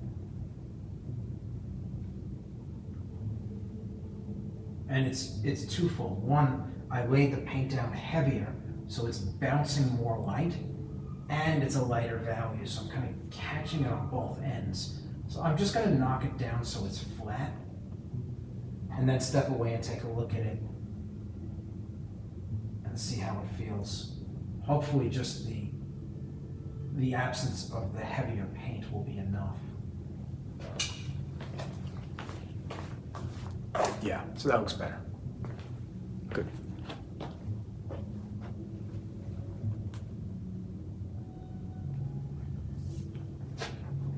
This is not reading it all in here, so I want to bring this up just a little bit.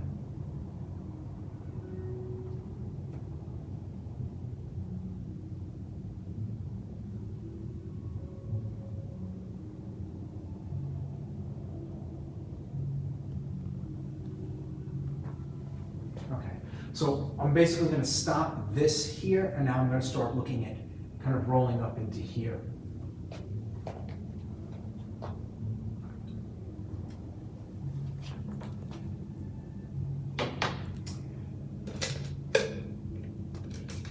For the right tool for the job.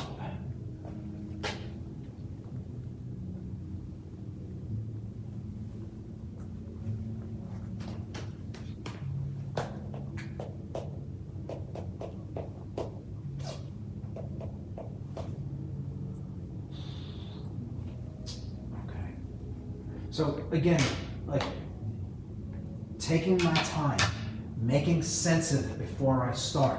What is the best way to tackle this? I don't want to just jump in and start painting. This in here is different than this, right? So you can tell by the time, I'm clearly not even getting anywhere near this today. I should be able to get this done and maybe kind of doodle around on something else, but probably this will be the extent of the work for the day. But I got to figure out how I want to tackle this. And so I'm going to do just one side and then I'll do the other.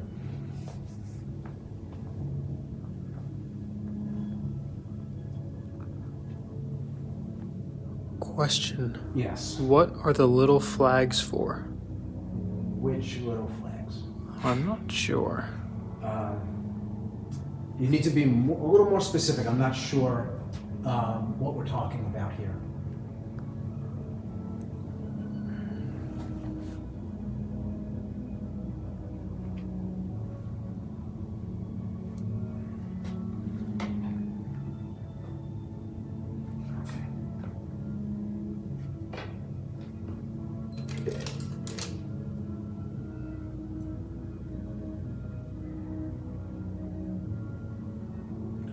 So what I think I'm going to do is get in a base coat of this lighter shade and fade it down in here, and then drop in a step lighter on top of it for all of the marks. I think that will be the way to go. I'm going to leave a little bit of this orange on the outer edges, give me something to kind of fade into.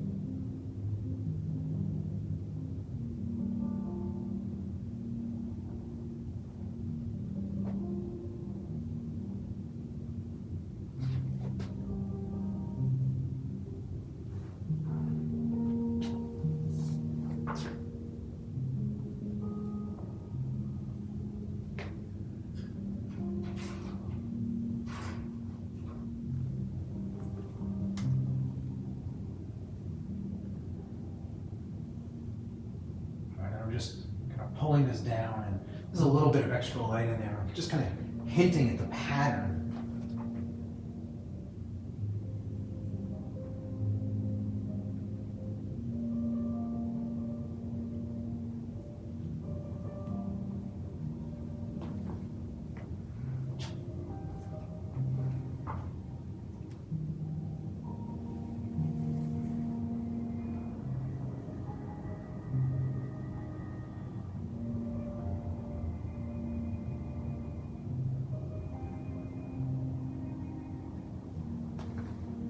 Any word on the flag or question?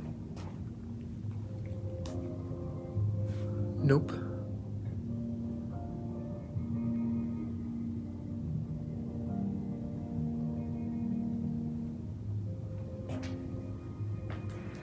So that'll give me an idea of whether or not, like, I can definitely build that up, get a little bit lighter. And again, you can see this is already much brighter than this, because this is a bulk shape where these are just lines. So I'm already starting to get a separation between this stuff and this stuff, which I got to be careful about that. I can do a little bit. I got to be real careful about pushing that too far. So I'm only going to go one step lighter when I put my lights in, just to give you an idea. On top of this, that'll be the extent of the mark for all my highlights, all my patterning. And even that is a bit of a jump. It's the same, this value I just put down is the same value as these stripes, and it's the same as all of the lights in here. But it may wind up overtaking this and really making it brighter than I want it to be. This central band in here, the one in the middle here, that I'll put down, is actually quite a bit lighter than what's in here. It's more like this highlight. But I just have to be careful because, the impression is what I'm worried about. You can make the argument that this is lighter, but if it doesn't look lighter, if what you're putting down looks funny, you can say that it's right, but it doesn't matter that it's right if it doesn't look right.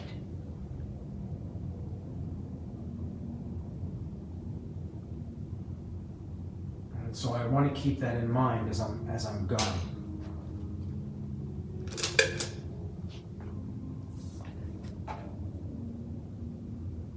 So here I'm just going to soften my edge. And I'm leaving this tiny little bit of the amber color sitting between the purple and the gold. And I'm fine with that. It's just going to help to soften the jump between the gold and the violet.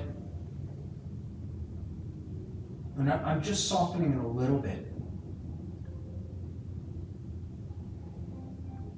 It's going to help to give a little bit more form to this gold band, so it doesn't feel, though it is flat, it doesn't feel absolutely flat.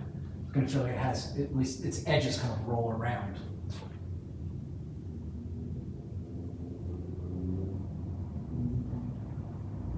right? You think about it. Like, even something that's, I don't have anything here that kind of fits, but, so I'm looking at the band. The band is flat, like, right? You know that it's probably like just a little bit, probably the thickness of cardboard, but it's flat on the surface. If I paint it with a sharp edge on each side, it becomes extremely flat. If I round the edges just a little bit by creating that softness, it gives the impression that there is a thickness to it. And it feels more dimensional because of it. And even though it's subtly dimensional, everything in the painting that is subtly dimensional adds to the overarching feel of 3 dimensions in this flat space. And again, we're trying to create an illusion. So I go in and I kind of soften those edges because they are going to make the painting feel, they're going to contribute to the 3-dimensional nature of the painting, or the illusion that we're trying to get. So I'm actually going to lay this in as well.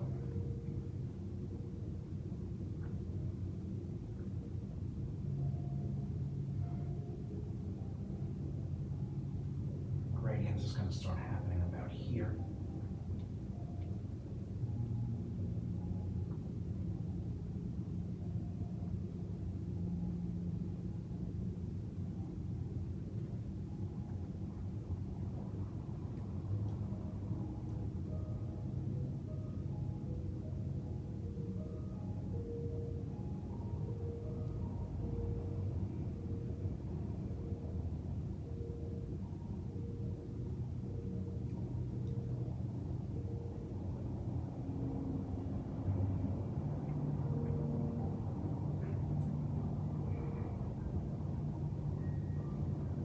And again, I'm just hinting at some of this light, just kind of trickling down in here, and then in this corner.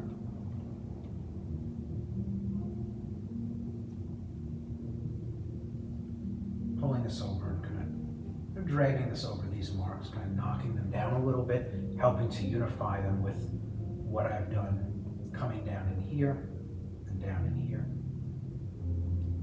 I don't need them to be quite as sharp as what's in here. They'll still do their job.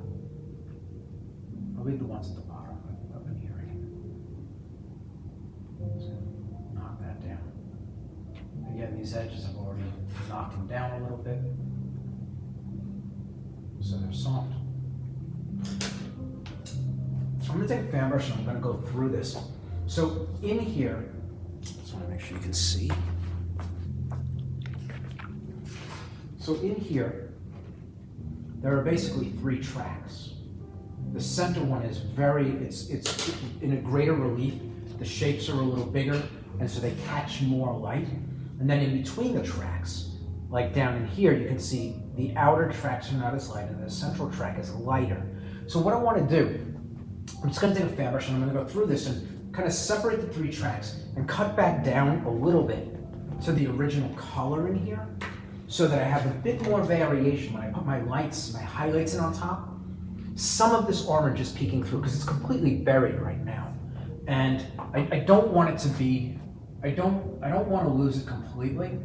And so I'm just going to lift some paint. It's going to give an impression that there's stuff going on, even though all I'm doing is kind of scribbling back into the painting to take up some of what's down and expose the color that's underneath. Right? And again, as long as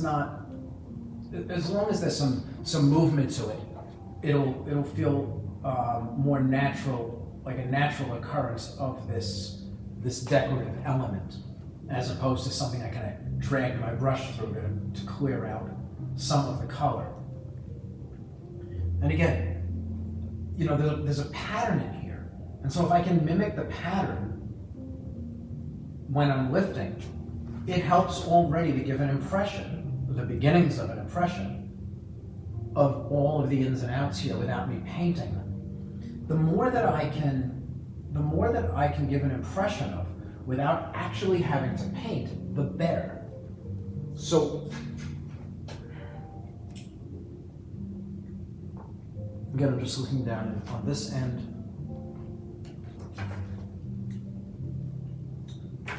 basically the same.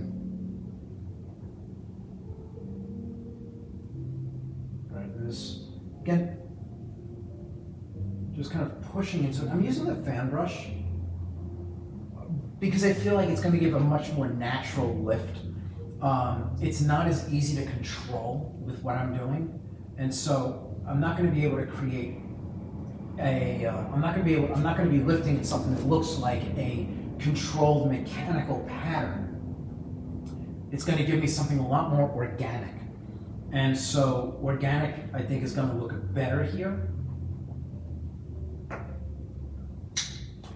So it starts to create the impression. You can see it. It's already created the impression of bands instead of it just being one block. Now when I put my highlights in, I'm going to have both the color that I put down and some of the base that's underneath showing through. I'm going to go back and I'm going to lift a little bit more now that this stuff is, now that I can see. That's not going to do it. Grab a bristle brush. Now that I can see it, I just want to go in and kind of lift just a little bit more.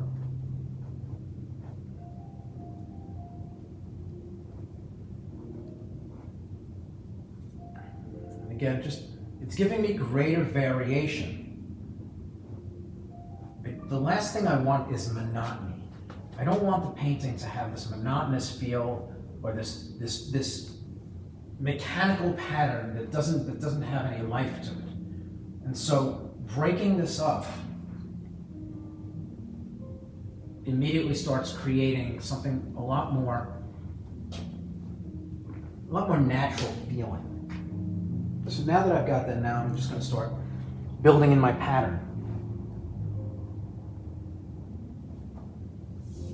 And so I'm going to jump up in here. I'm going to leave the outside alone.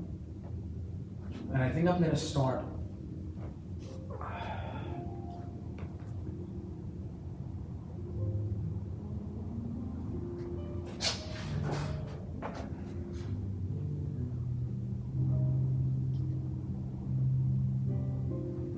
just trying to figure out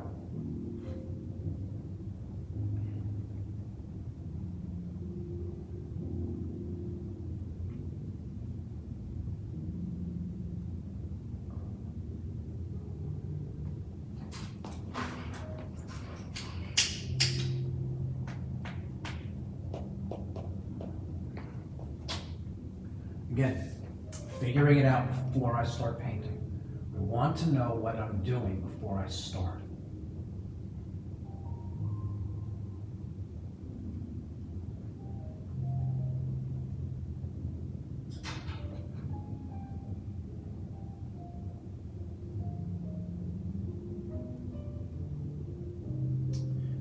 That might not be the brush.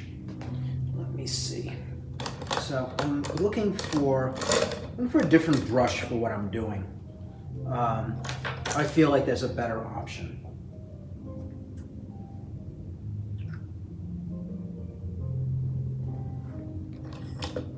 I'll know in a second. So I grabbed a flat, like an angled flat, which you guys have been seeing me use quite a bit. And I want to see if this will give me a better mark. It might not. No, definitely not. Oh, that's not going to do it. Okay, I'm going to have to wipe this out. And again, trying to figure out which tool is going to give me the best mark with the least amount of work. Again, because those all go hand in hand. I want a good mark, but I also don't, like if I have to put in, you know, 1,000,000 units of effort in order to get the mark, that's not the direction I want to go. It's one thing if I don't have a choice, but the right brush will give me a good mark without it being a battle. So it appears that this is actually going to be the better mark. So I think I'm going to actually pull this direction. So there's a pattern here.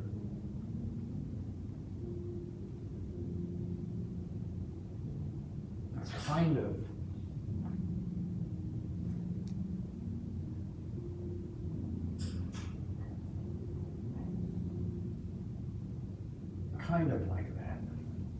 It's way too big for what I want though.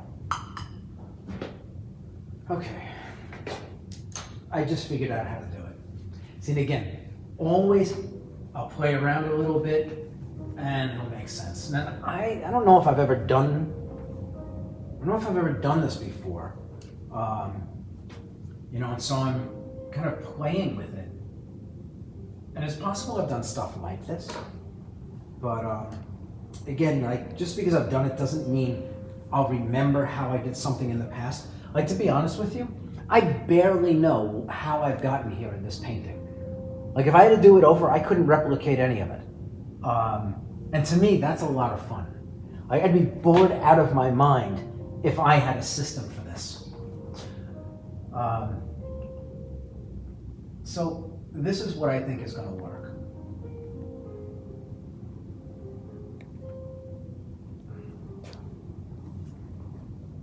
I'm going to find out in a second.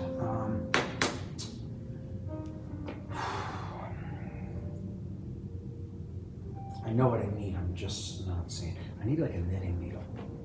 I know we've got stuff around here.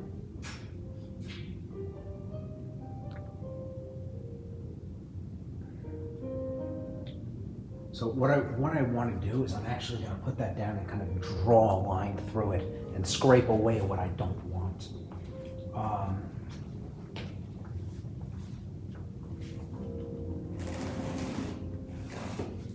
It's not gonna be in there.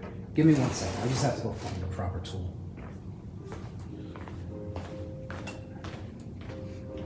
I had many things before. Yeah, I bought some. I brought them.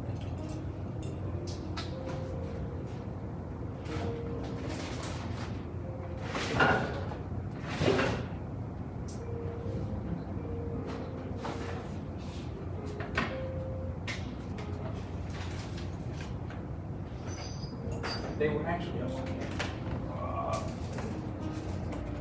How about a drill bit? No.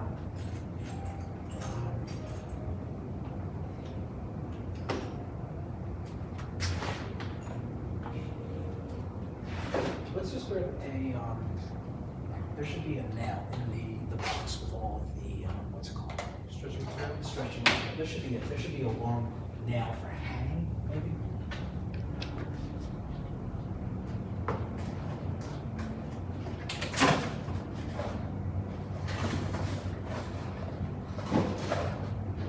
Actually, I'm good. I got it.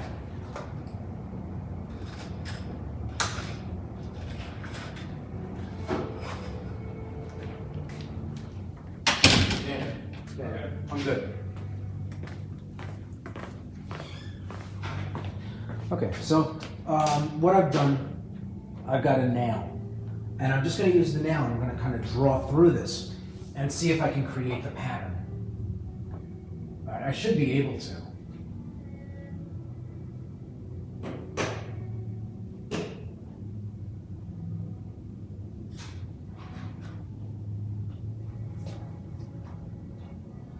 Yeah, and that's pretty tight. Still feeling a little bit brutish to me, like it's so sharp. It is actually giving me what I want, but it is a little sharp. You can see it in here. It's a little sharp. I need something a little bit less aggressive. So again, I'm just kind of looking over my tools here. I do have a fine brush. Let me see if this will do it. This will probably suffice. So this is a little bit clumsier, but it's doing the job. Actually, I'm thinking this is probably the way to go. Right. So yeah, I think that's how I'm going to do it. Let me. Can we take a closer look? Yeah. Yeah. Go ahead. Yeah, and all I'm doing is scoring the paint and scraping back down gently, but scraping back down to the stuff that's underneath it. I want to be careful not to scratch through the stuff that's underneath, and that's really the challenge. I don't want to damage. I don't want to go back down to the white canvas And that's why I said like the nail's a little bit too aggressive. But anyway, but you get an idea. So, and this is going to allow me to basically paint this thing in and then just lift whatever I don't want. And so,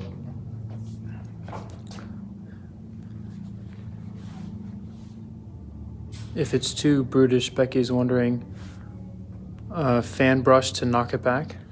no. No, the problem is that the nail is so sharp that it is potentially scoring all the way back down to the raw canvas, to the primer, which is white. I'm trying to leave these colors showing through. So the nail scratches and makes a really sharp edge, and it potentially cuts through all the layers of paint. So I don't want that. So it seems like a softer tool is what I need in order to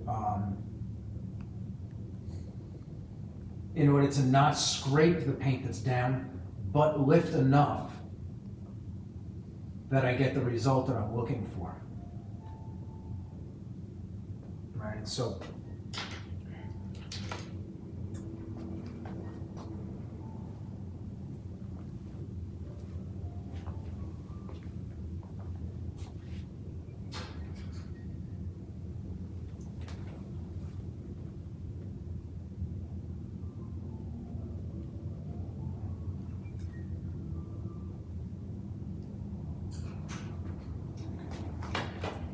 So again, like you figure this stuff out as you go. Like even this brush it was stiff when I first picked it up, and it's starting to soften. So I've got to find something here that is a better fit. I have a tool here. Something floating around here will have the kind of point that I need. That's not going to become soft as I'm working. So give me a second, let me just go find something. Daniel, keep them company while I go figure out what it is I need to do this.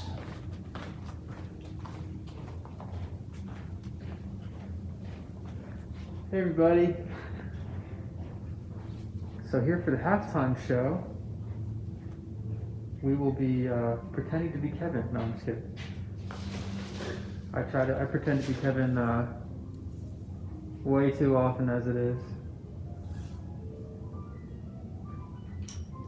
So this is what he was using before, this little nail. But it was too sharp, too brutish, as you said. But I'll give you guys a closer look at the painting here.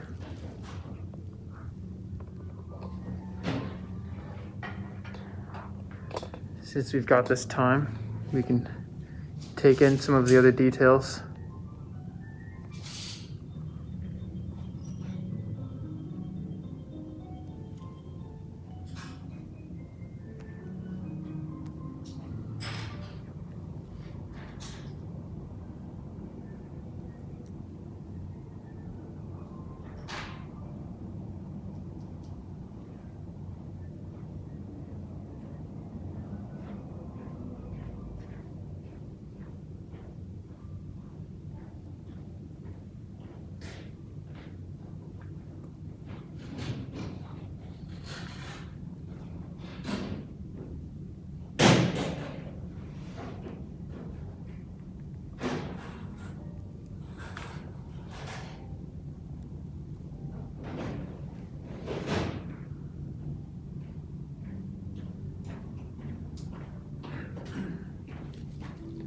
Find something? Yeah, I think so. A couple of options. We'll see. Alrighty. Good, and so, you know, when you see, like what I'm doing right now, I'm trying to find a good tool to get the job done. Brush is not always the right tool, right? The brush can sometimes be the tool that leads to the greatest amount of labor. So I'm just going to make a mark with this. I'm just going to make a mark with a pencil. It's a number 2 pencil. And I'm just trying to see if it's imparting. So I'm seeing graphite coming off the pencil, so that's not going to work. I got a brush here that has a pretty fine point on the back. And with this, I can kind of scratch down quite a bit. It's not going to lift paint. I mean, it's not going to scratch what's underneath. But it is allowing me to move the paint, right? I'm not doing a great job, but now that that's done, now maybe the smaller, finer brush, I can get in and I can get rid of what I don't want.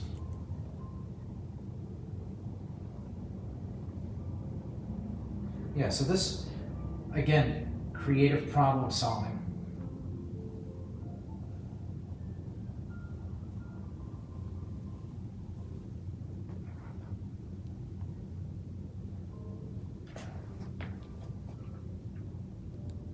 And I may very well go over this with a very soft fan brush when I'm finished, maybe.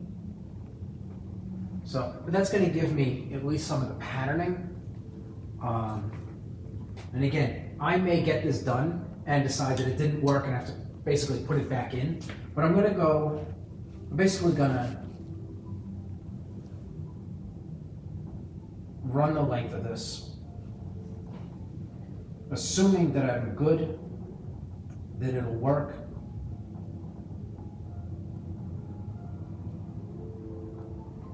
Just kind of bend it there. I'm going to let the rest of this kind of taper off.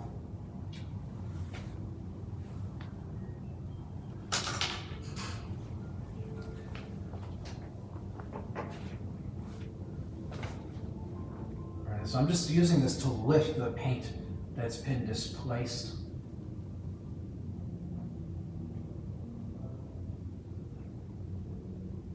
And then what I'm going to do is I'm going to go in and I'm going to try to blend one area and see how it looks.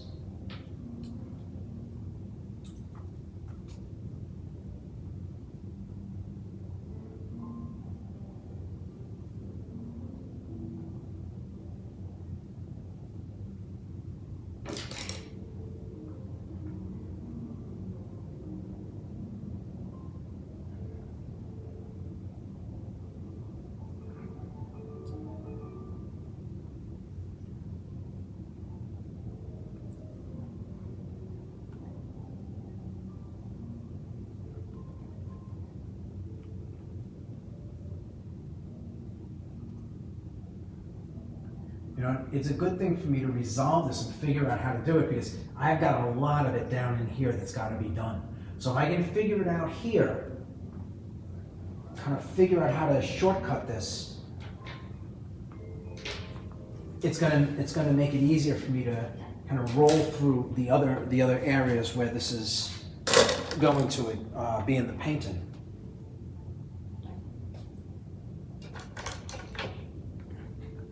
So I'm just going to take a very soft fan brush and I'm just going to dust over it and see what I wind up with. See if things come down, if they're soft enough.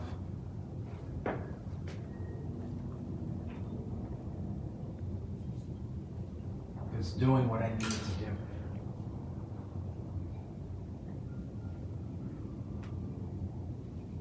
I'm going to step back from it.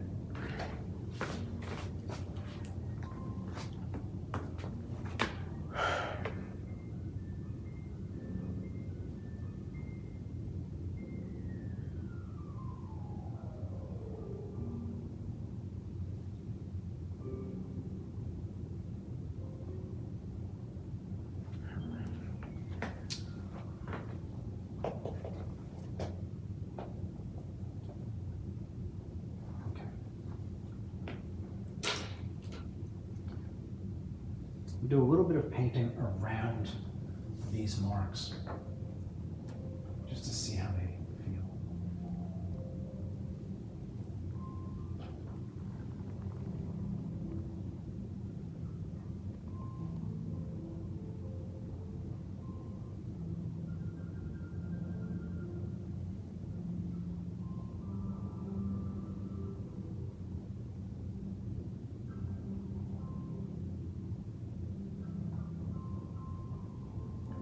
And again, as I'm doing this, there's a chance I'll be wiping this stuff off.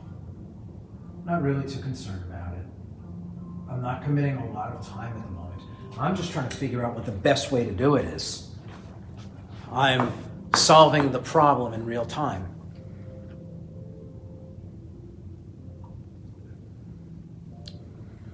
So that actually, it doesn't look bad from a couple of feet away. It pulls together.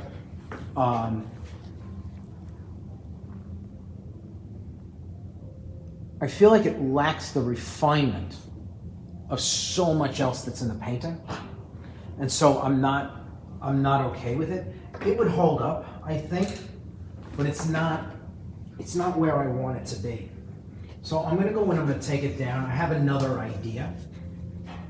And so I'm gonna play with the other idea. Right? And again, anything I do, I can undo, I can redo. It doesn't really make a difference. I have no problem wiping things off of my painting that are not moving my painting in the direction I want it to move. Right? I know people cringe when they see me do this, but there's no sense in throwing good time after bad. So better to just, for me, to cut my losses on this. I'm not happy with the way it looks. So I have another idea in mind.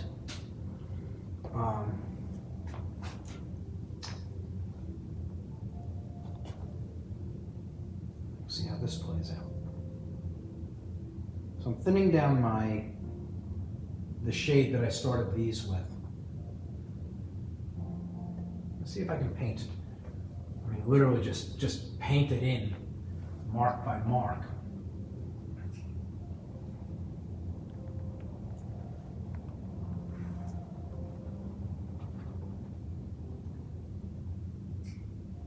Right, nice and lean.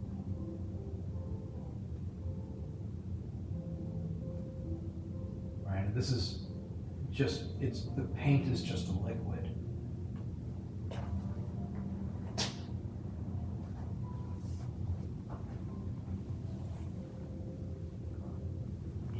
Everything about the same.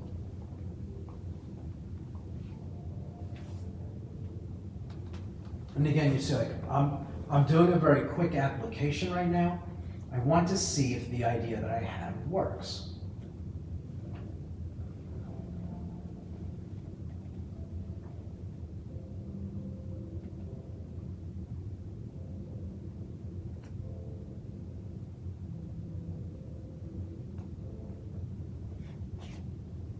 Not being sloppy, though I am moving quickly. I want to make sure,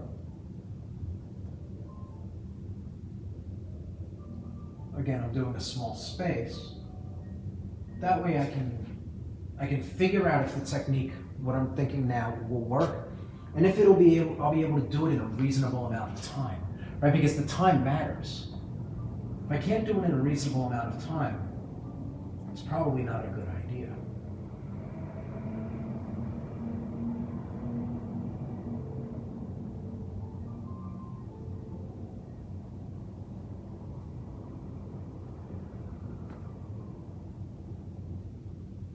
Right, so I'm literally painting in every shape now.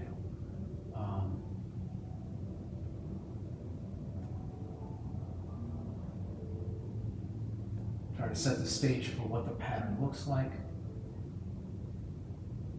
And I'm letting the paint stay nice and thin because it's going to flow off the brush this way.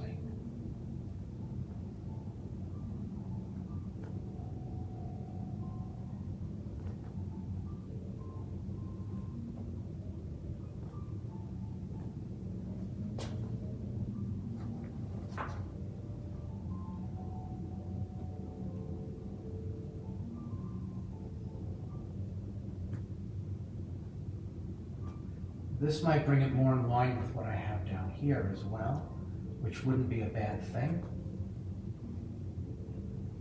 A little bit more of the amber color showing through.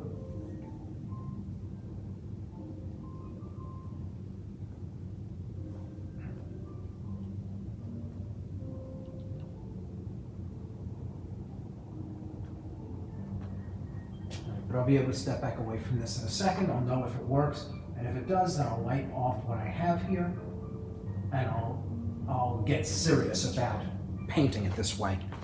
But this will give me an idea of whether or not it works. And I think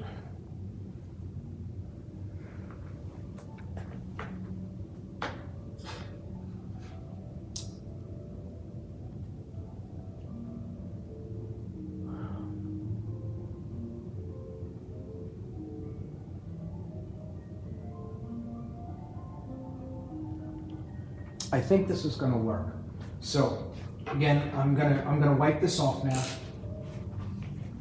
I have one more thing I want to try with this idea before I kind of commit.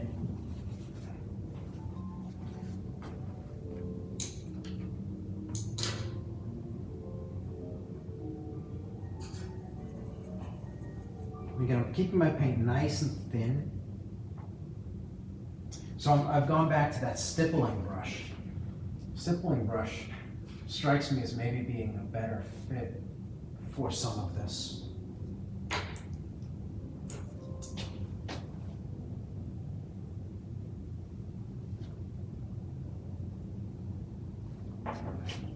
This is a bigger one. Right, so the stippling brush gives more patterning.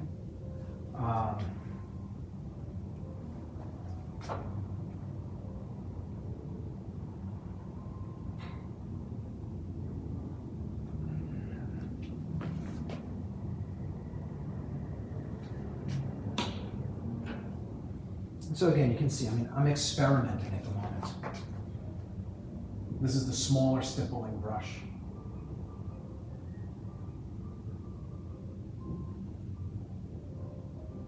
Yeah, I think I got the right tool now. Yeah, so this feels more like it. So I can really kind of just build the pattern in, getting most of the space filled, but still able to leave some controlled darker shades showing through. If I have to, I'll be able to go in and put in some very specific marks with a lighter value or with less medium and a different brush. Here, again, just kind of set the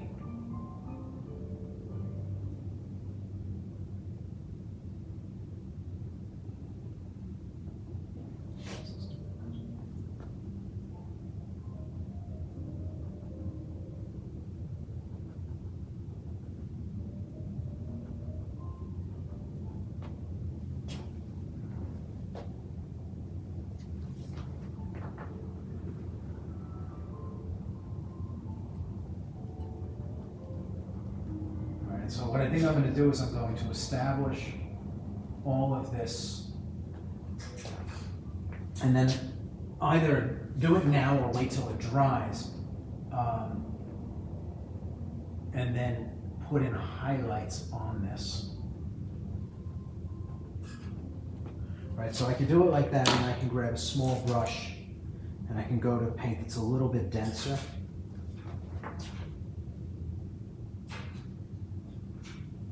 Build in highlights. Strikes me that doing it after it dries would probably be better.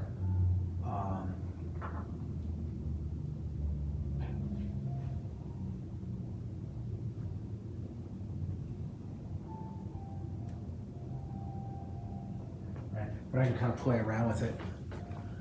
If I do it without the highlights, I can then take a fan brush, knock it down, and it'll kind of dust over the darker areas. And then when I put the highlights in, they'll be crisp. They'll be more in line with this. So that looks to me like the direction to go.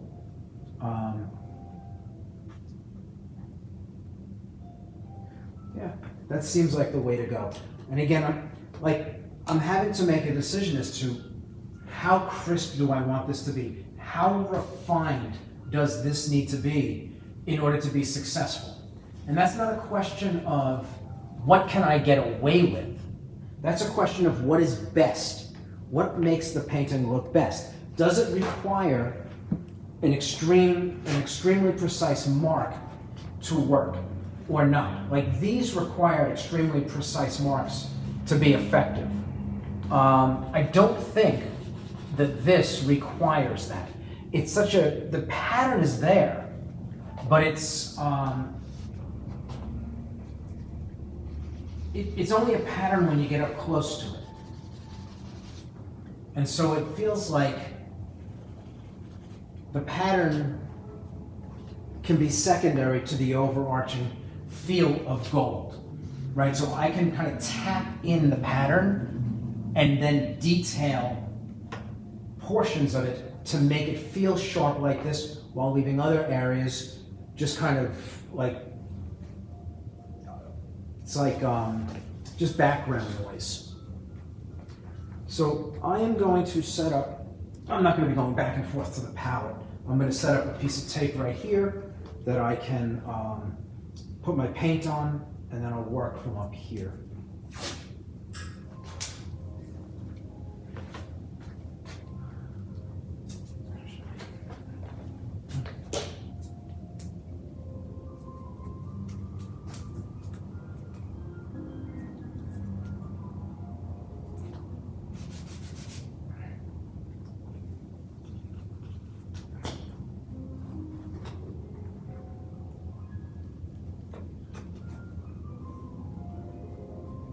And all I'm doing, for those of you who haven't seen me do this before, all I'm doing is putting some tape up here, and I'm going to use it I'm going to put my paint on this and use it as a place to grab my paint from rather than back and forth to the palette.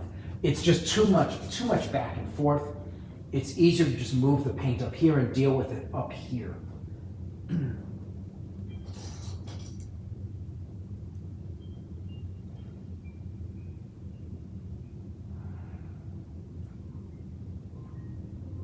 So I want to get some medium in it.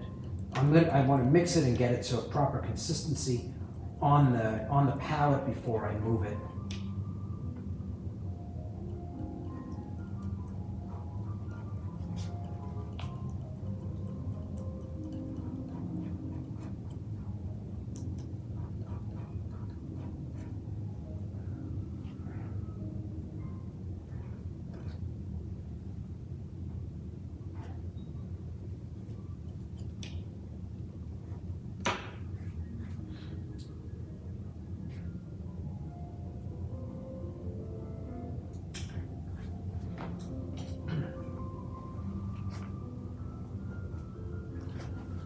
Again, just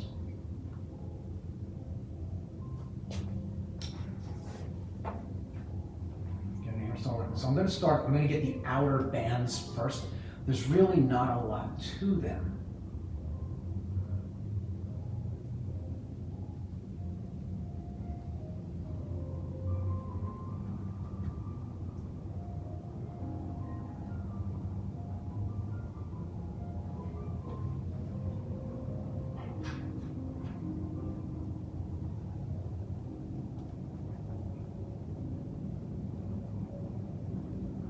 All I'm doing is tapping in and allowing the paint to just kind of come off the brush as it does. There's only so much control that you're going to have doing this. And the idea is that this pattern is as clear as it is. Unless you're standing a few inches from it, is just a blob of darker and lighter shades. So I don't want to create something that is so mechanical, or that it feels mechanical from a distance. I want something that feels a little bit more organic from a distance, and then when you come up, there are a few details that kind of hold it together. I think that's going to give a better result overall. And you can see like there's a lot more dark down here, just a few light specks. So I'm kind of opening up the distance between some of these marks. I'm going to pull them all the way down in here.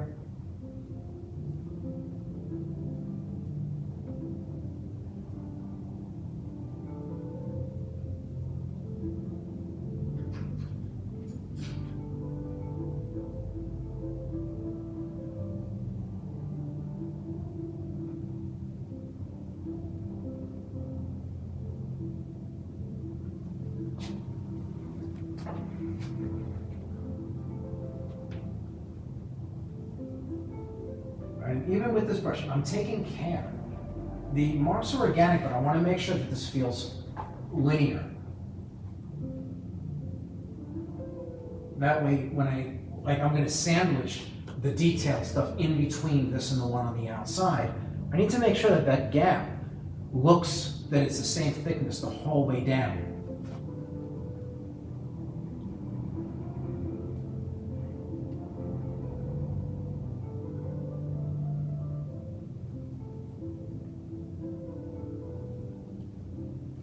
Again, this is one of those things I take my time. It'll look really good when it's done. And the patience and the thought, the care that goes into the marks, that goes into making sure each thing is right, as I move forward, I'm going to be able to pick up the pace. I'm going to start to see patterns emerging where, and it's really just taking my time that's going to allow that. If I rush, I'm going to wind up more likely doing a lot more work in order to get the same result. I'm going to have to do and redo and undo all kinds of stuff. And so for me, better to just take my time, let it take what it takes. You can see, I mean, I spent 20 minutes, maybe a half hour figuring this out. And even this, I don't know that it's going to be perfect, but this strikes me as a reasonable way to move this thing forward. And even if it's not perfect, I'll be able to work with the result that this gives me. This isn't going to leave me in a place where I have a mess on my hands. Even if it doesn't work out exactly as I'm planning, I'm expecting, it'll put me in a place at least where I'll be able to then build on top of this.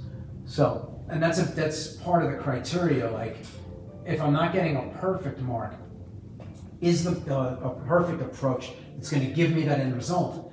Is the thing I'm doing moving me in the direction of what I need, so that a second pass will give it to me? And this appears to be doing that. At least in my thinking, it's going to yield that.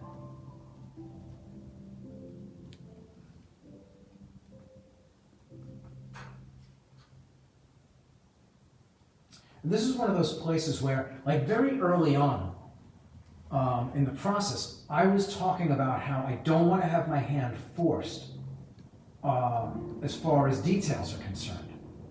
This is one of those places that if things are too sharp around it, this thing that has to be rendered in every single mark has to be exact. And so because a lot of this stuff is softer and looser, I have some latitude to play and make decisions about how sharp this needs to be. And again, this forces my hand a little bit. It's really the only detailed thing in the area. Like, when I say detail, I mean like really kind of sharp-edged.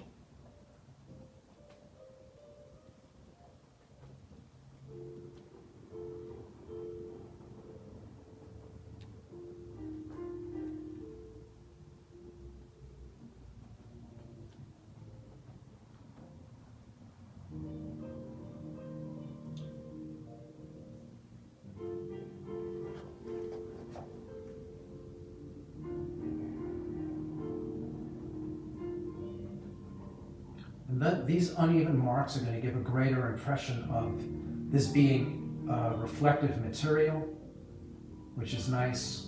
I'm not going to have to build in all of the highlights. Some I will, but not all of them, because the uneven nature of these marks is going to do some of the work for me. It gives a sparkly effect. And again, I've got to watch where my gradient from light to shadow is, so that I trail this off a little bit.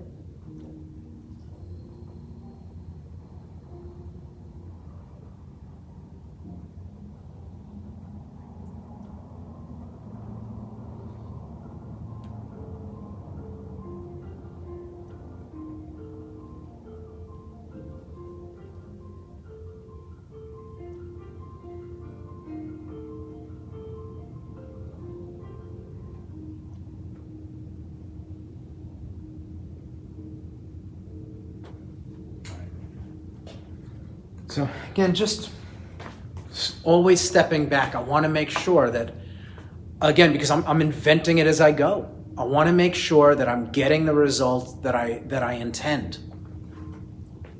If I'm not, I want to be able to back away from it. I'll wipe it off. I'll reassess, paint it in a different way.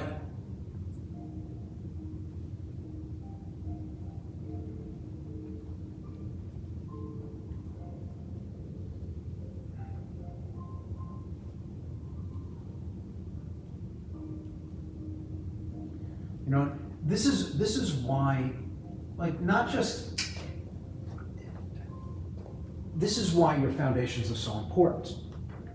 I don't have to worry about values and colors. What I'm worried about right now is the tool that's going to let me play with those things. My energy is not being spent on figuring out what color or what value. I'm playing around with the kind of edges. I'm playing around with that impression. Because I'm not worried about those other things because they're embedded. I don't have to think about them anymore. And so, because of that, it frees me to be creative. You know, we always hear this argument about, oh, you know, if I have a strict education, I'll lose my creativity. Couldn't be further from the truth. Having a solid foundation opens up your creativity.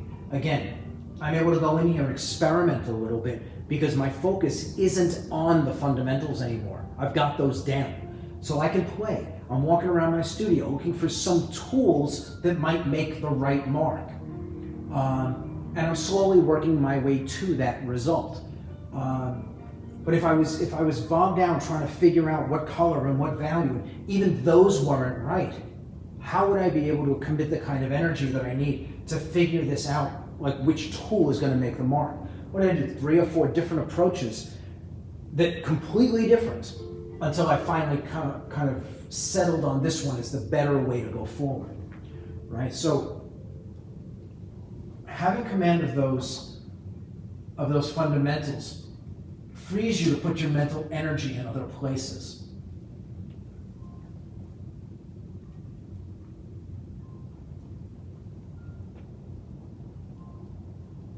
And here all I'm doing is building up a little bit of an impression of a highlight at this very edge.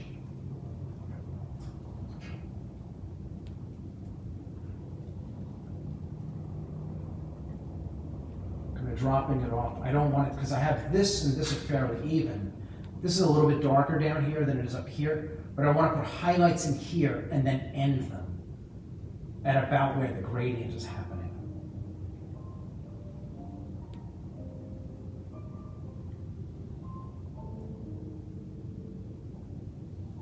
So up in here.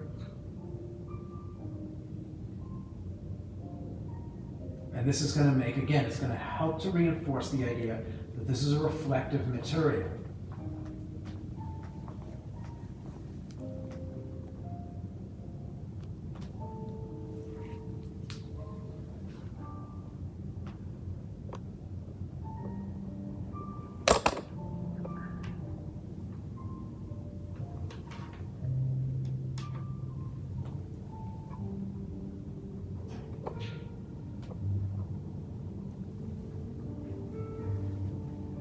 This is going to save me from having to go in, at least to some degree, and render highlights. These, you know, this isn't rendered. This is just kind of just tapping in these kind of patterns. It's not labor intensive. I mean, it's work, but it's not labor intensive. So that's feeling a lot more reflective to me.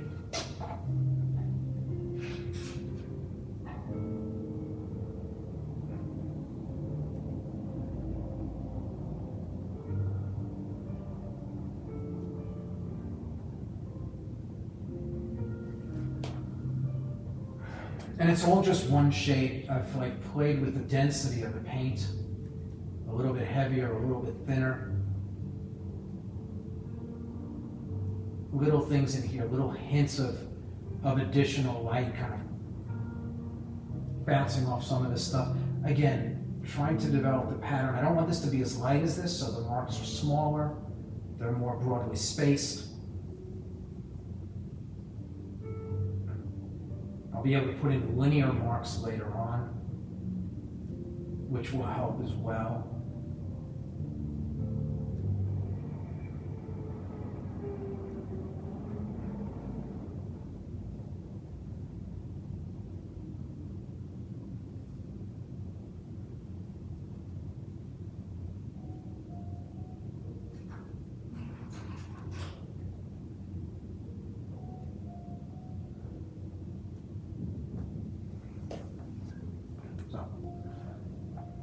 Now, before I jump in and do that pattern in the middle, I just want to make sure, like, that pattern is, I've got to keep the marks about the same size, right? They're basically, they're very particular. So I want to make sure that I'm, like, clear in my head about what I am doing in painting them. I can see that down in here, the pattern becomes almost undecipherable. It's really about here where the pattern ends, and then this just becomes a garble of stuff. So it's really like from about here up, the pattern needs to be managed. And it's basically the same the whole way down. And so I think it's going to be easier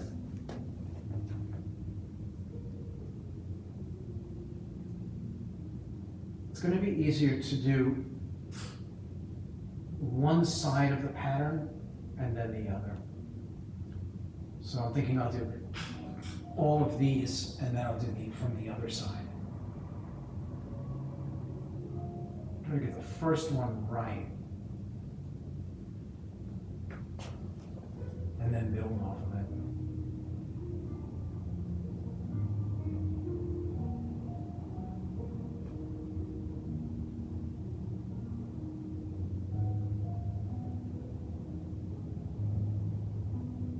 So I'm not tapping.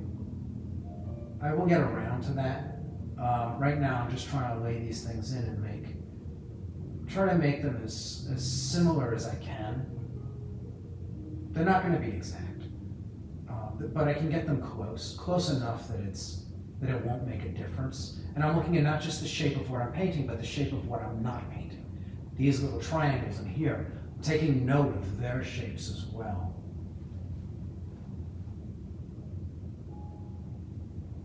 This tightens up a little bit as the angle becomes a little bit steeper.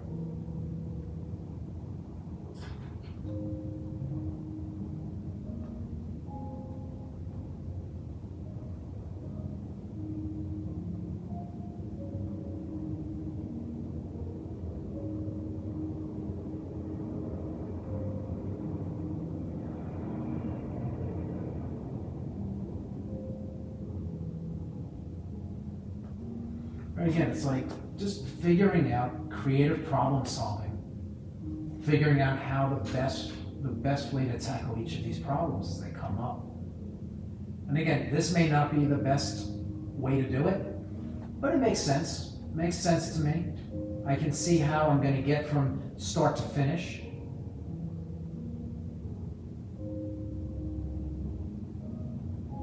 And that's all I'm looking for.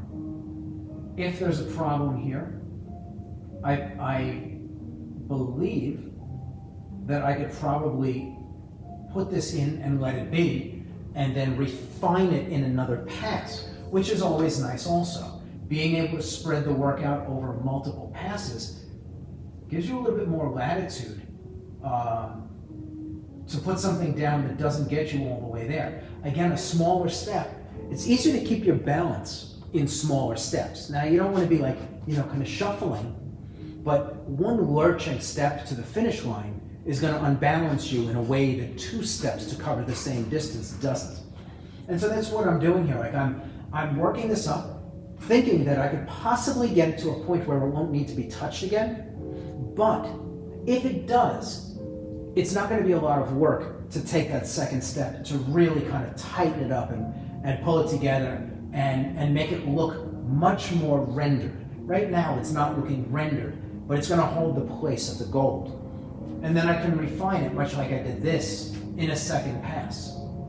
But again, I may decide along the way that actually looks fine this way, and it doesn't require anything else in a second pass. that is possible with maybe a little bit of extra work at this stage, and then I don't have to go back and do more.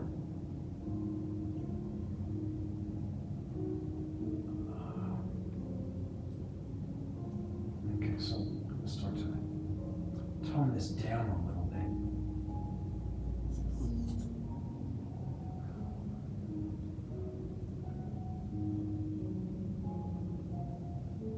All right, so down in here, I'm just going to hint, I'm going to let the paint drop off, and I'm just going to hint at these shapes. Even though it's garbled noise in here, I'm going to continue the pattern just a little bit looser as it drops down into that shadow. The marks are still there. They're taking up basically the same space. There's a little bit of movement in them. So again, just step back. I want to take a look and see where I am. Good. I'm going to bring these up now. Now that they're in place, I'm just going to clean them up a little bit. I can now kind of tap paint into them. Make sure they're even enough.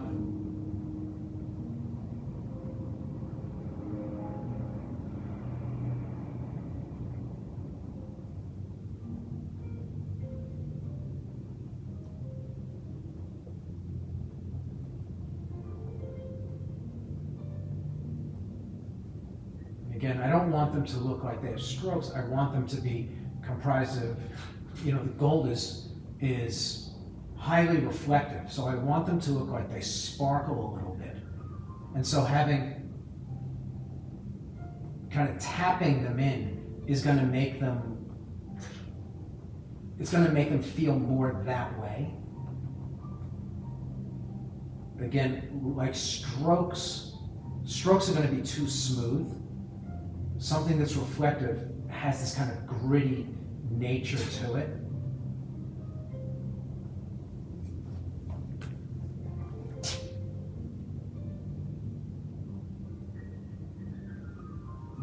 Okay, and now I'm going to put in the other triangles down on the other side, and I think we'll see how that looks.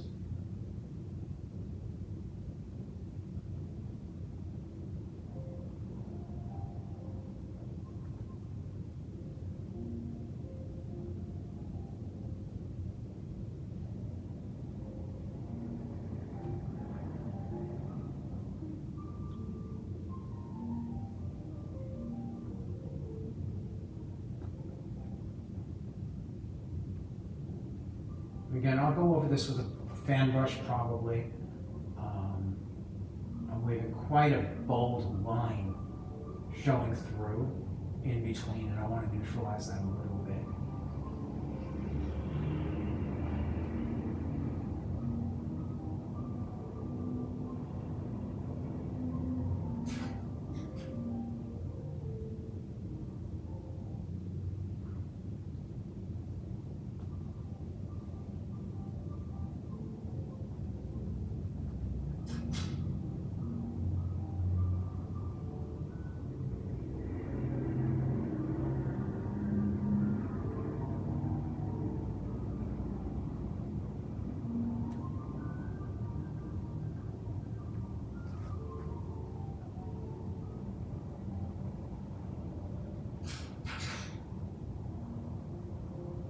You can see, I'm taking care with this.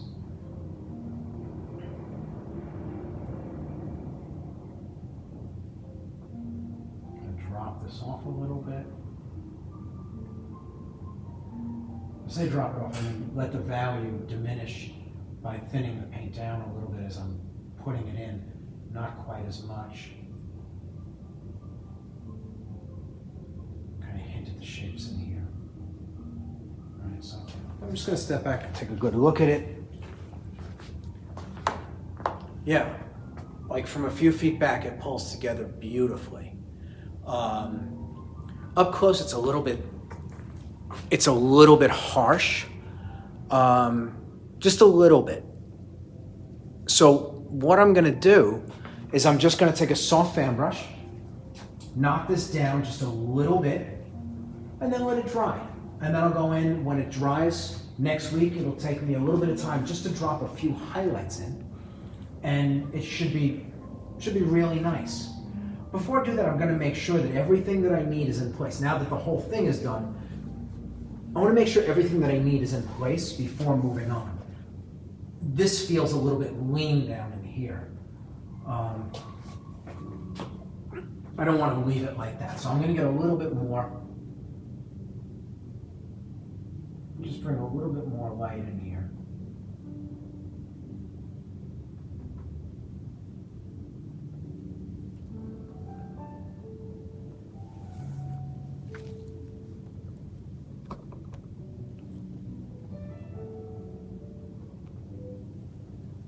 And just kind of even it out a little.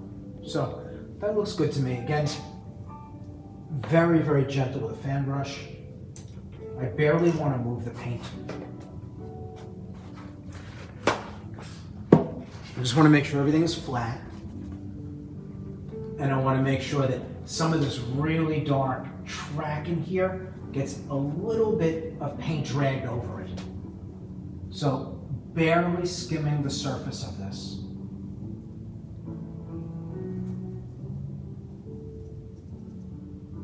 Just going to neutralize it in just the tiniest little bit.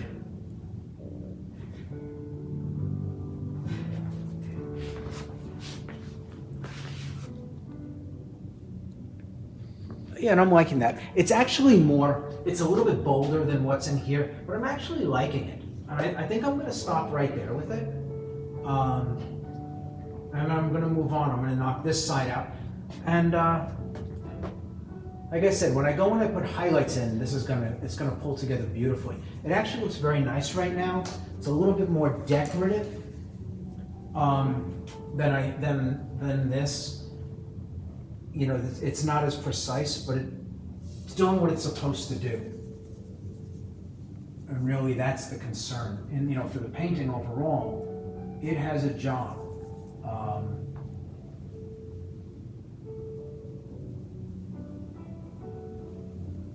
And it's doing that for me.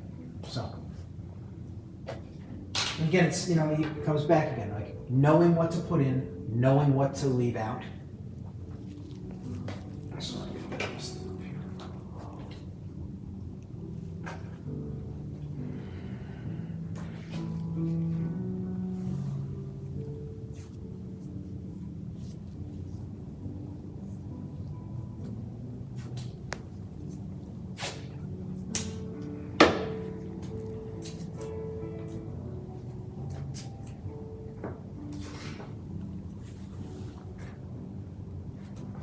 And like I said, bear in mind, it's not done. There's going to, even though I don't have a lot of work to do on it, what I do to it is going to dramatically alter it and pull it in line with everything else. Right now it's kind of standing on its own. These lights are like the lights that are in here, and they're really kind of rich. It'd be very easy to knock those down and unify it and then pull out my highlights. And I'll unify it with this, especially down in here. Really kind of bring it in line with this. Just a little bit of, it's actually like a little bit of like red oxide. It's a kind of like this color, a little bit more, or like more amber when it's thinned down. And a little bit of glaze on that should pull together beautifully. And again, you know, part of that, I know the color. I know the color, I know what it's gonna do. So I can leave this in a place where it looks like, the color looks kind of funny in the overall. It's up in here, but other than that, it really doesn't exist anywhere in the painting. But I know just this most subtle glaze will pull it right in line with everything else. And so I'm not worried about that coloration. And it's a little bit lighter than everything else. So when I glaze it, I'm able to get it darker. It's not going to be a problem. I don't have to worry about it becoming dark because I have some room. I have some room to play with that.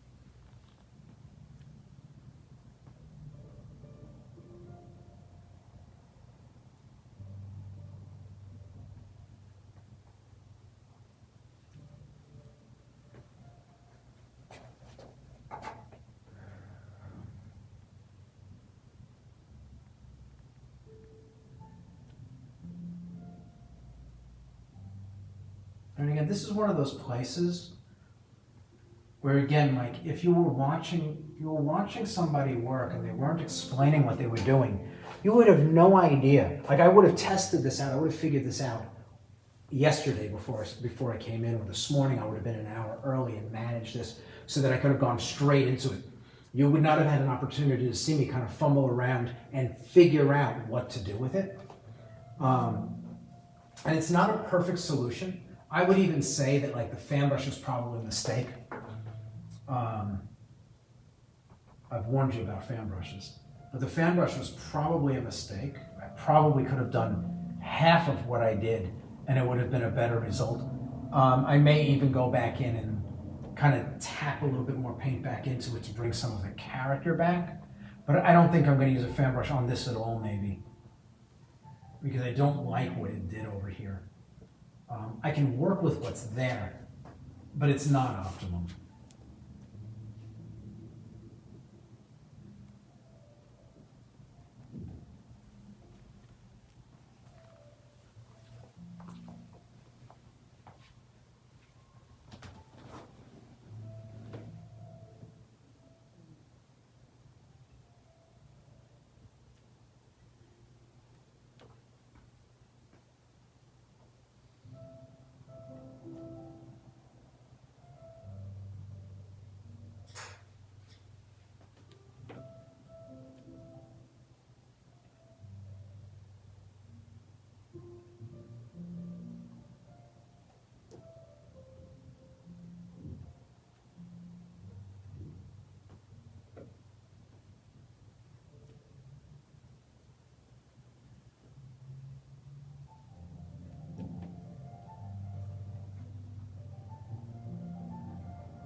Again, for me at this point, lots of stepping away. I'm backing away from this. Pretty much everything I do, I back away. I want to see how it looks.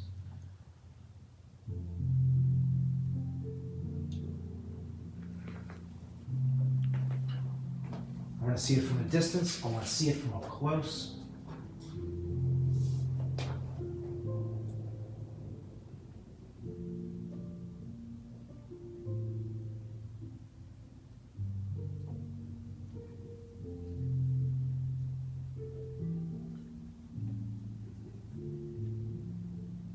Again, like this, depending on like how far everything else has been pushed, I can only make these details out from like 18 inches away. I can hint at them without even doing this, just kind of crust in a gold shape and drop a few highlights on it if I were okay without the pattern. I find like the pattern up here is much more pronounced than the pattern down in here. It just feels like it. And so like maybe this gets a stronger pattern than this one. This one kind of stands around all of the simple stuff where here we start to get these bolder contrasts. So maybe this one isn't going to be blocked in quite as detailed. And again, like, these are decisions, like you make them as you're going, try to figure out the best way to explain what you're seeing. And there's no one right answer, right? It's like, well, like, how do you get the result? When you're finished painting, does the painting do what you set out to have it do, right? That's really the question.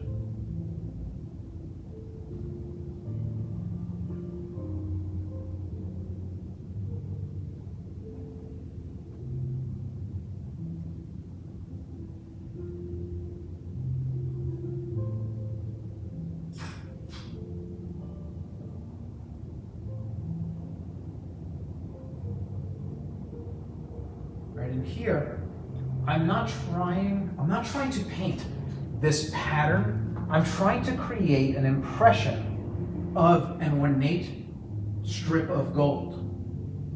Right? Now the pattern is part of it, but it's not about the pattern. It's about the impression. And if I can get the impression without the pattern, I'd forego the pattern completely. I don't know that I can. But if I knew in absolute terms that I could, I wouldn't even be worried about the pattern at all.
Okay, good.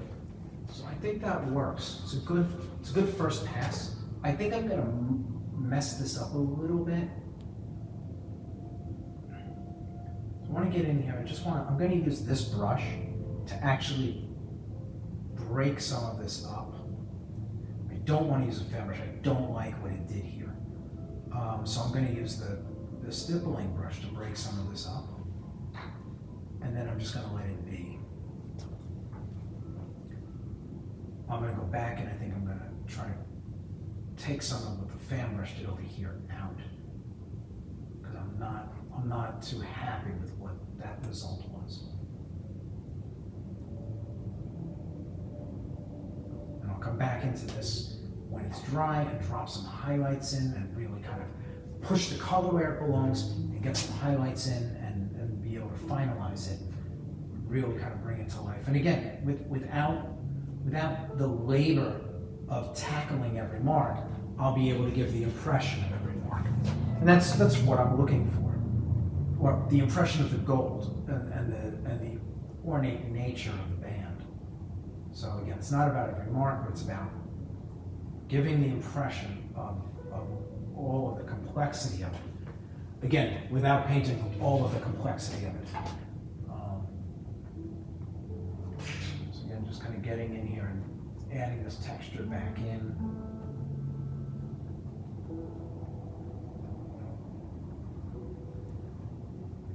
And I'm just going to let it sit.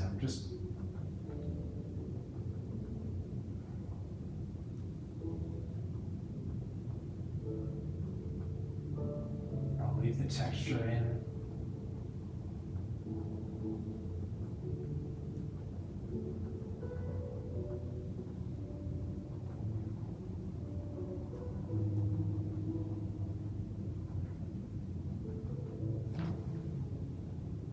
And so what you're seeing here, I told a story a while back about a really great portrait painter who was doing a demo, and he painted the eye on the subject. He got the face and he kind of painted the eye, moved over, did some other work, and then went back and kind of wiped out the eye, and then did some other work, and then put the eye back in, and then did some other work, and then wiped out the eye. And he kept going back and forth and back and forth. And it's like all the pros that are in the room are watching him. Put the eye in wrong, take it out. Put the eye in wrong, take it out, right? It wasn't a matter of whether he was going to get it right eventually. The guy's an exceptional painter. But like all the amateurs in the room had no idea that he had tanked the eye 3 times. They may not have understood why he would put it in and then remove it. Like, again, it wasn't so obvious that he was doing it intentionally. Like, it wasn't like he did it and he was like, oh, that's terrible, and wiped it out. He kind of just moved on to something else and then came back and restated it. So along the way, he made mistakes, miscalculations, and then he took them out, went back and put them back in, restated again and corrected. But he did this, but at no point did anybody who didn't know what they were already looking at realize that he was struggling to get the eye right. What you're seeing here, like, I could have very easily fan brushed this and then been like to myself, ooh, that doesn't look good. Come on, I could have done this one and then gone back and cleaned this up. And without a word, you would have seen me use the fan brush, and even though you hear me telling you how it destroys things, you would have seen me use it effectively, because I wouldn't tell you that it made a mess of things here. And then by going back in and kind of tapping more marks back in, it wouldn't have calculated that I put it in, ruined it with the fan brush, and then went back and fixed it later on. And that's, again, this is, what I'm always talking about theater. When you're watching a pro paint, is the pro explaining, like really explaining what they're doing, and where things are coming out as they plan, where they're tripping over stuff. To me, I decided when I decided that I was going to do this painting in front of you, I decided that everything that went through my head that I could possibly explain, I would. If I was struggling with something, I'd let you know. If something was easy, I'd let you know. That way you could have a really good sense of just what a professional is dealing with. And again, I say professional, me, right? I can't speak for every pro out there. Maybe there are guys out there who don't have any problems, and every single painting just rolls off the brush, start to finish. They don't have to do any problem solving. I don't think that that's realistic, but maybe there are people out there. I don't want to speak for everybody, but at least for me, I wanted to make sure that anybody watching this walked away with a more honest sense of what goes into making something like this.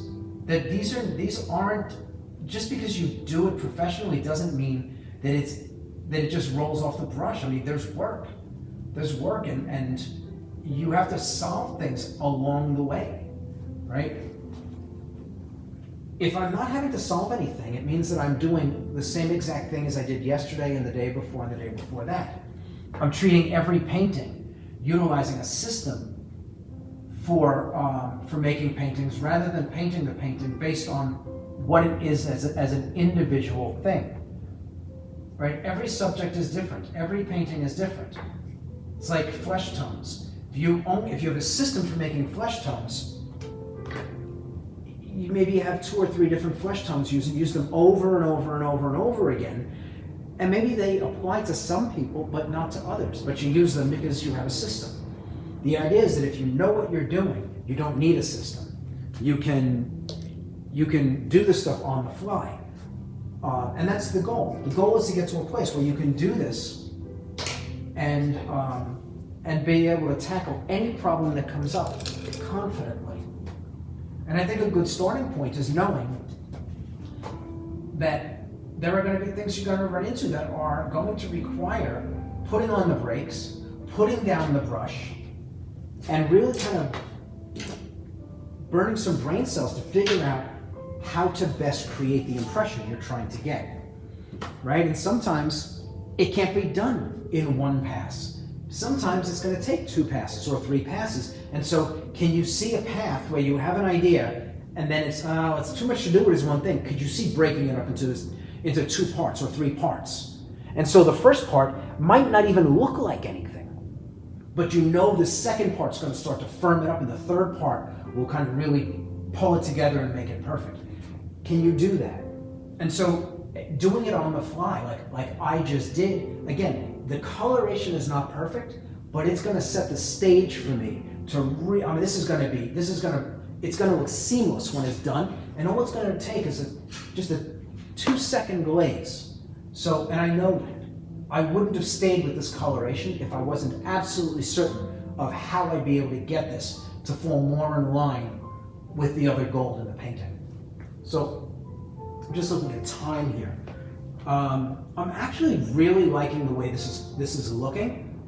I could go in and do more work, but I'm worried that more work is actually at this point not going to help the painting. It's actually going to make more of a mess.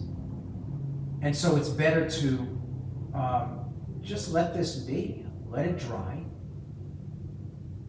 and then pick it up on the other side once it's dry.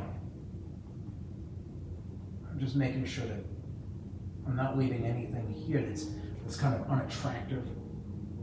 So now, this is also, now that I've got this down, this is going to make this easier, right? So this, I had to take a lot of time to solve the problem of how to paint it. I now know what to do. I can now apply that down here pretty comfortably.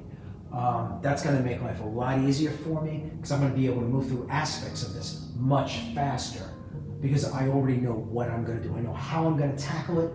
I've got colors that are mixed. If they're dry, I'll just remix them, but they're easy to match because they're just sitting out here. And so tomorrow I'm going to roll into this, and I think that there's a really good chance that as little I got done, as small amount as I got done here, I'm going to knock out this entire apron tomorrow. I'm pretty confident that I can manage that now that I've actually got, now that I've got a sense of how I'm going to tackle it. So I do want to make sure that some of these edges, they're feeling a little bit sharp. So I just want to go around and kind of tap anything down that's overly sharp.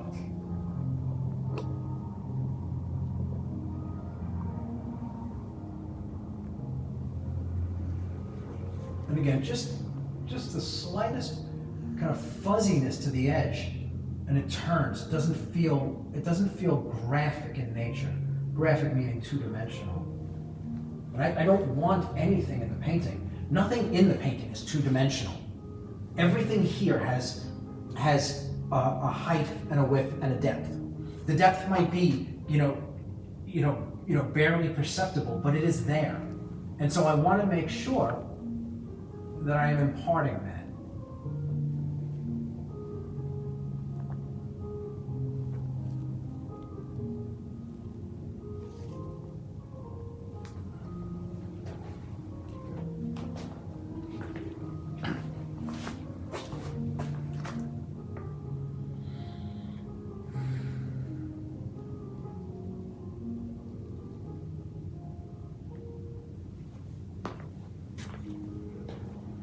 So I've got about 20 minutes left.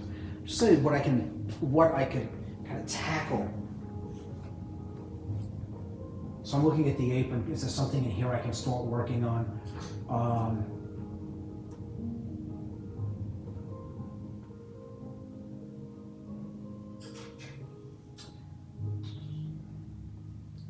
Yeah, actually I think I can get a little bit of work done in here. I was going to say, no, I'll just put it off, but actually I think I can get a little bit of work done in here. So I'm going to get this out of here. And again, I'm going to be very careful with this tape, making sure that I don't damage my painting.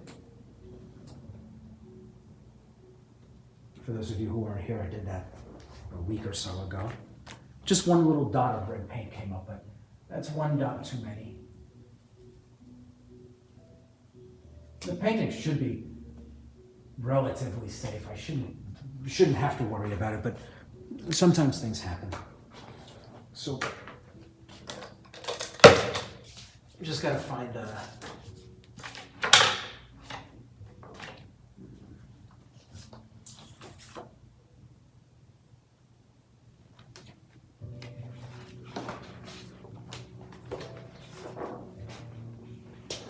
just going to try to get a little bit of this in here. See what I can do. And again, I'm basically back to where I had started.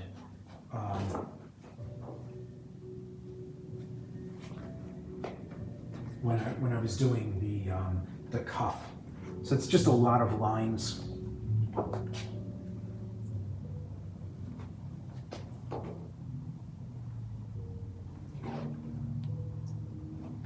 So, and I think, like I said, I want to get darker as I'm down in here. So I think what I'm going to do is I'm going to mix two of my shades together.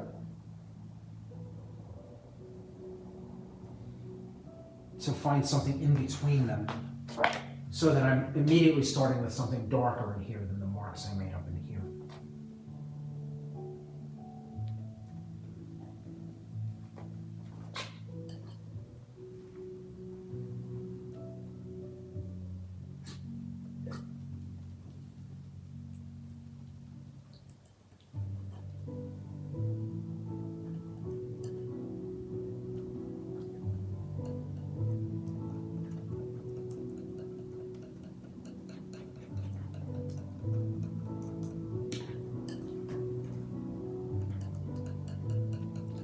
So just getting some oil on the paint.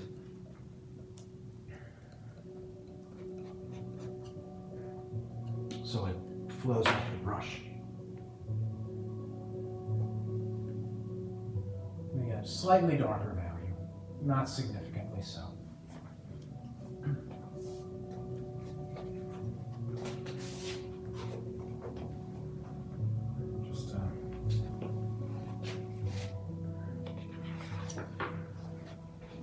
Just gotta figure out how to manage large photograph.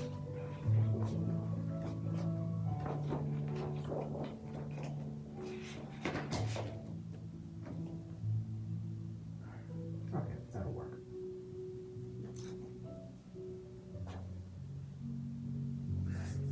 So the paint from yesterday is still a little bit sticky. I don't want to risk putting anything on it because it'll lift. Tomorrow it should be fine, but for today, it is not. It's not ready to have anything put on it.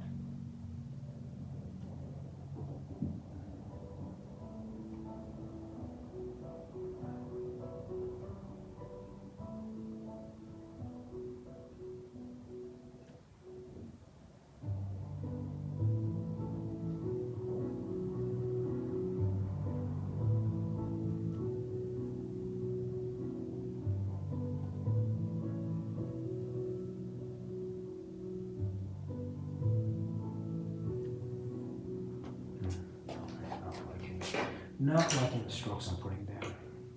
Again, a little bit too much momentum here. Marks are sloppy.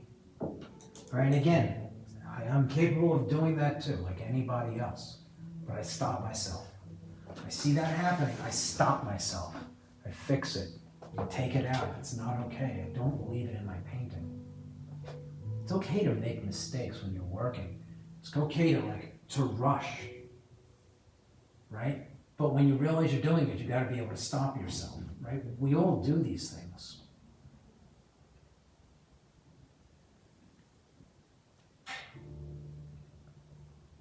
You know, you're responsible for your own work, and so you've got to be able to, catch yourself doing it. Stop. Fix anything that's not right before moving on.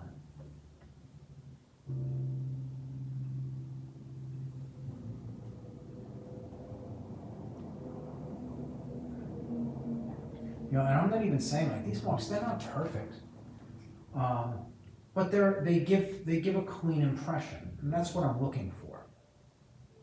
Right? I imagine even in this, there's a limit to the precision of it, but there's an impression. As long as the impression is there, that's all that is really going to matter in the end.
so I started making lines, and I decided to make something a little bit thicker, because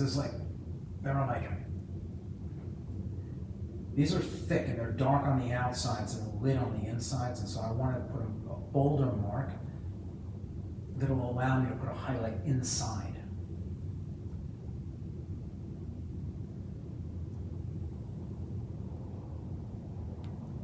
If the mark is too thin, I won't be able to get a mark inside of its width.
It's just adding a little bit more dimension.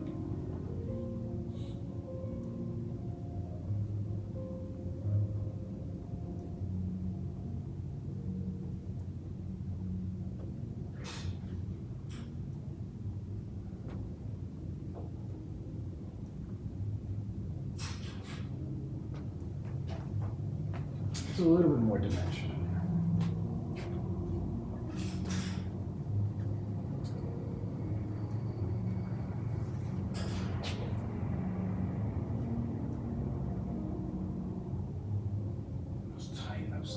A little bit.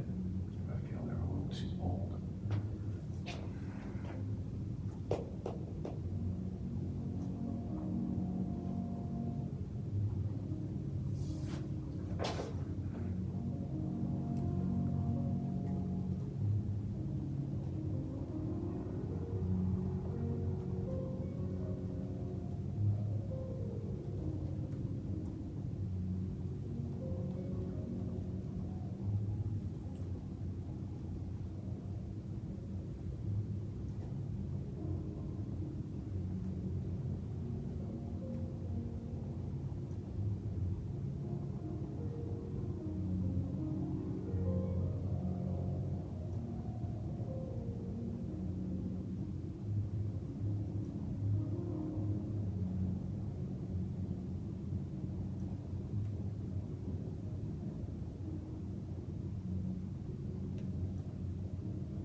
Softening some of these edges. That dark shade when I put it down is very strong. Big value jump, big color jump, and a sharp edge. Can't have all three of those.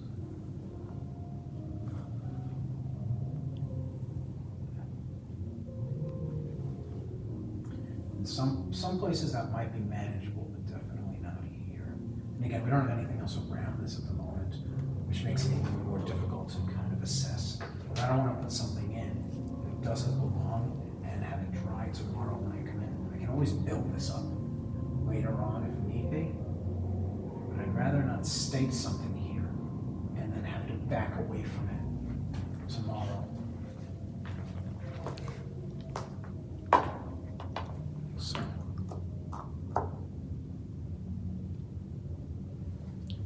yeah, so I think I'm going to stop there. I'm going to stop there. Sana said, "You see Kevin wiping his brush so often. I wonder how much paper towels he goes through in a month."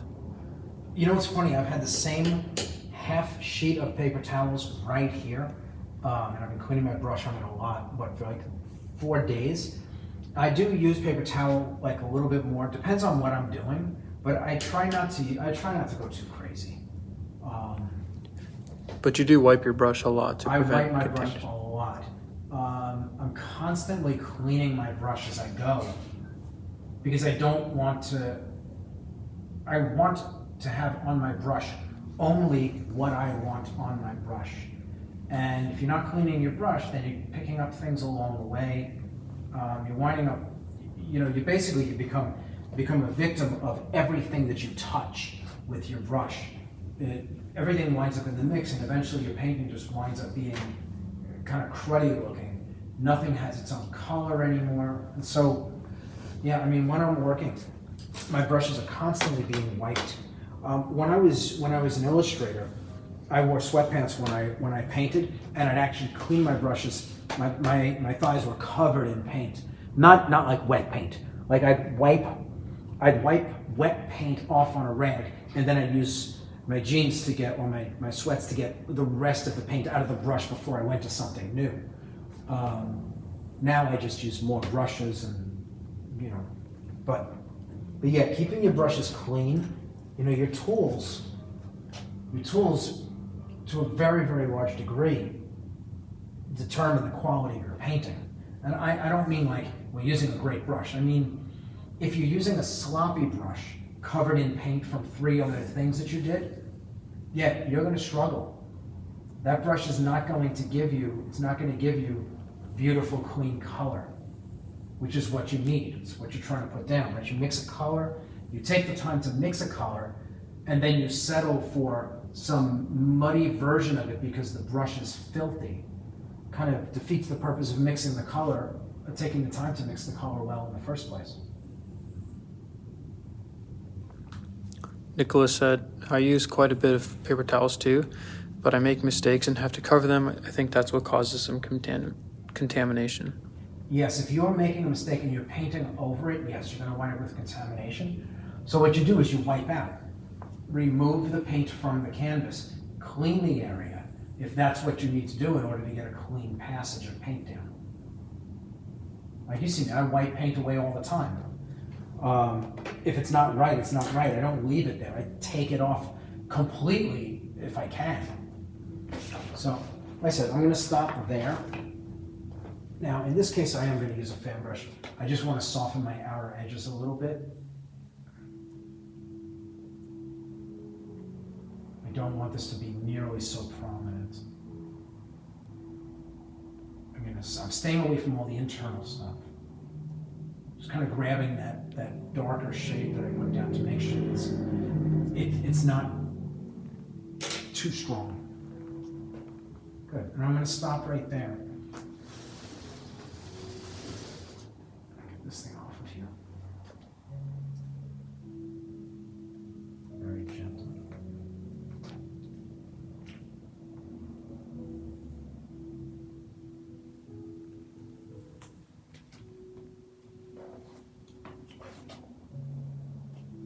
Good. Step back. I want to get a good look before I wrap it up.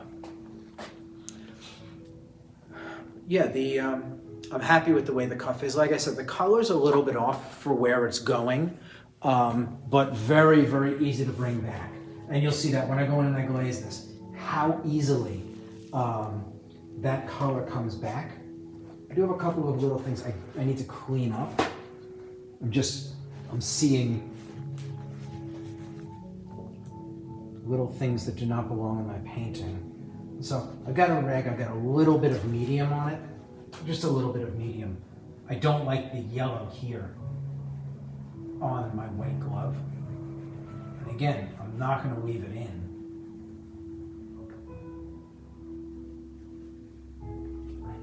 A little bit of paint, but it, makes a bit of a mess. I don't want the glove being yellow. There's a little bit of this violet that kind of spilled up in there. I think that was it. Yeah, that's good. Question. So, yes. What is the Art Academy to the Evolve program?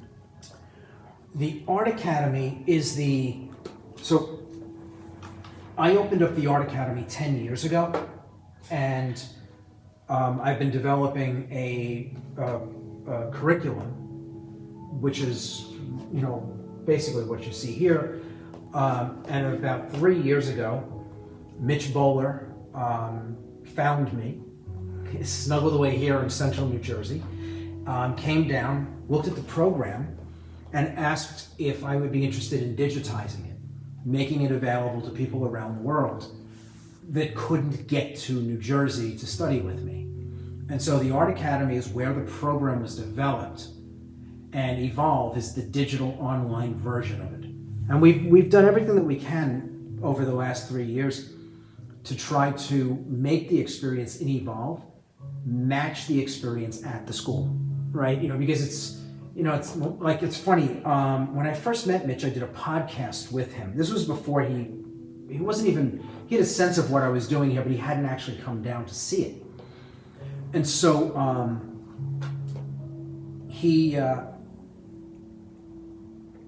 we did a podcast, and during the podcast, I said in no uncertain terms that you could not teach this over the internet. It couldn't be done. And it's funny, I've been called out on that a number of times. People who have been interested in the program, they'll listen to the podcast, they'll be interested in the program, and then I'll get an email. On the podcast at 13 minutes and 27 seconds, you said this couldn't be taught over the internet. And now you have an online program. Like, what changed?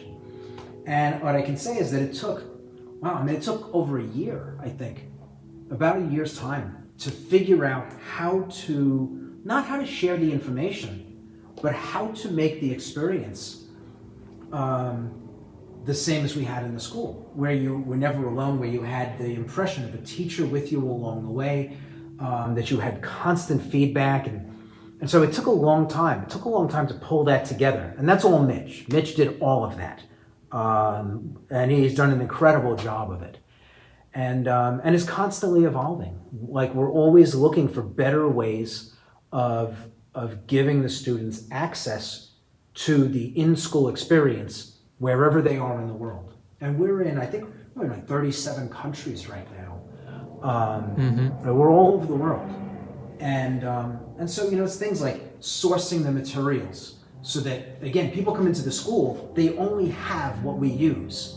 So we built that system into the Evolve program. But the idea is that, the short answer to your question is that Evolve is the digital online version of the Art Academy program. And if you look on the website, if you go out to the evolveartist.com website, if you look at the video on the homepage, those paintings were done in the school, and that's all high school work, high school students. That education is what we offer in Evolve. So, Russ said, so your issue was, where'd the comments go? Was quality over quantity of classes. Say that again? So your issue was quality over quantity of classes? I need you to rephrase that. I'm not sure what you're asking. Becky said he's always about the quality for sure. Oh, quality is everything. Quality is everything. He might have been thinking in terms of being here at the physical studio, having a limited number of people that you can reach, and then being able to expand to more people through online. I mean, the idea with Evolve is, so you understand, like for me, opening up the art school, though it was a business decision, I opened it because I wanted to share what I figured out. You know, if not for people helping me early on in my career, along my career path, I would never have gotten where I am. And because of where I started, I didn't have access. I didn't have access to real art programs. And so, you know, I mean, I got lucky. I really got lucky. I kind of tripped and stumbled and fell into this in a lot of ways. And, you know, simply looking left instead of right at any number of points in my life, and I wouldn't be standing here in front of you talking or being able to paint. And it's just that for me, making this accessible so that people who are interested in being able to do this, and again, even if it's just you know, for yourself, not to become a pro, but just to be able to do this at an incredible level for yourself.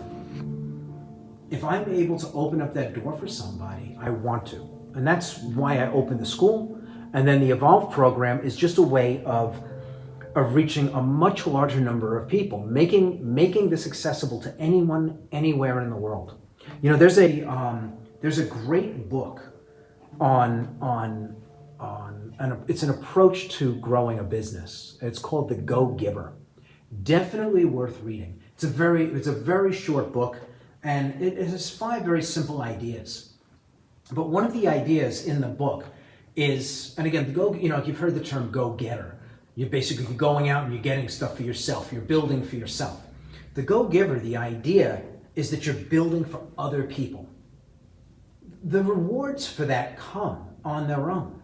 But if you spend your time focused on delivering something that is worth so much more than what people pay, so cost against value. Cost is X, value is 100X, right? So you get so much more than you pay for, and you know it. You know it when you're in the program. That's what we're trying to do. Another idea there is that once you have that, once you've figured out how to give something that matters to people, and they feel like they're getting the steal of a lifetime, then you want to find a way to give it to the largest, or make it accessible to the largest number of people possible. And so Evolve does that. Evolve makes it available to anyone, literally anywhere in the world. Any place where a box can be delivered and there's internet service, Evolve can be there. So, any other questions? Nope.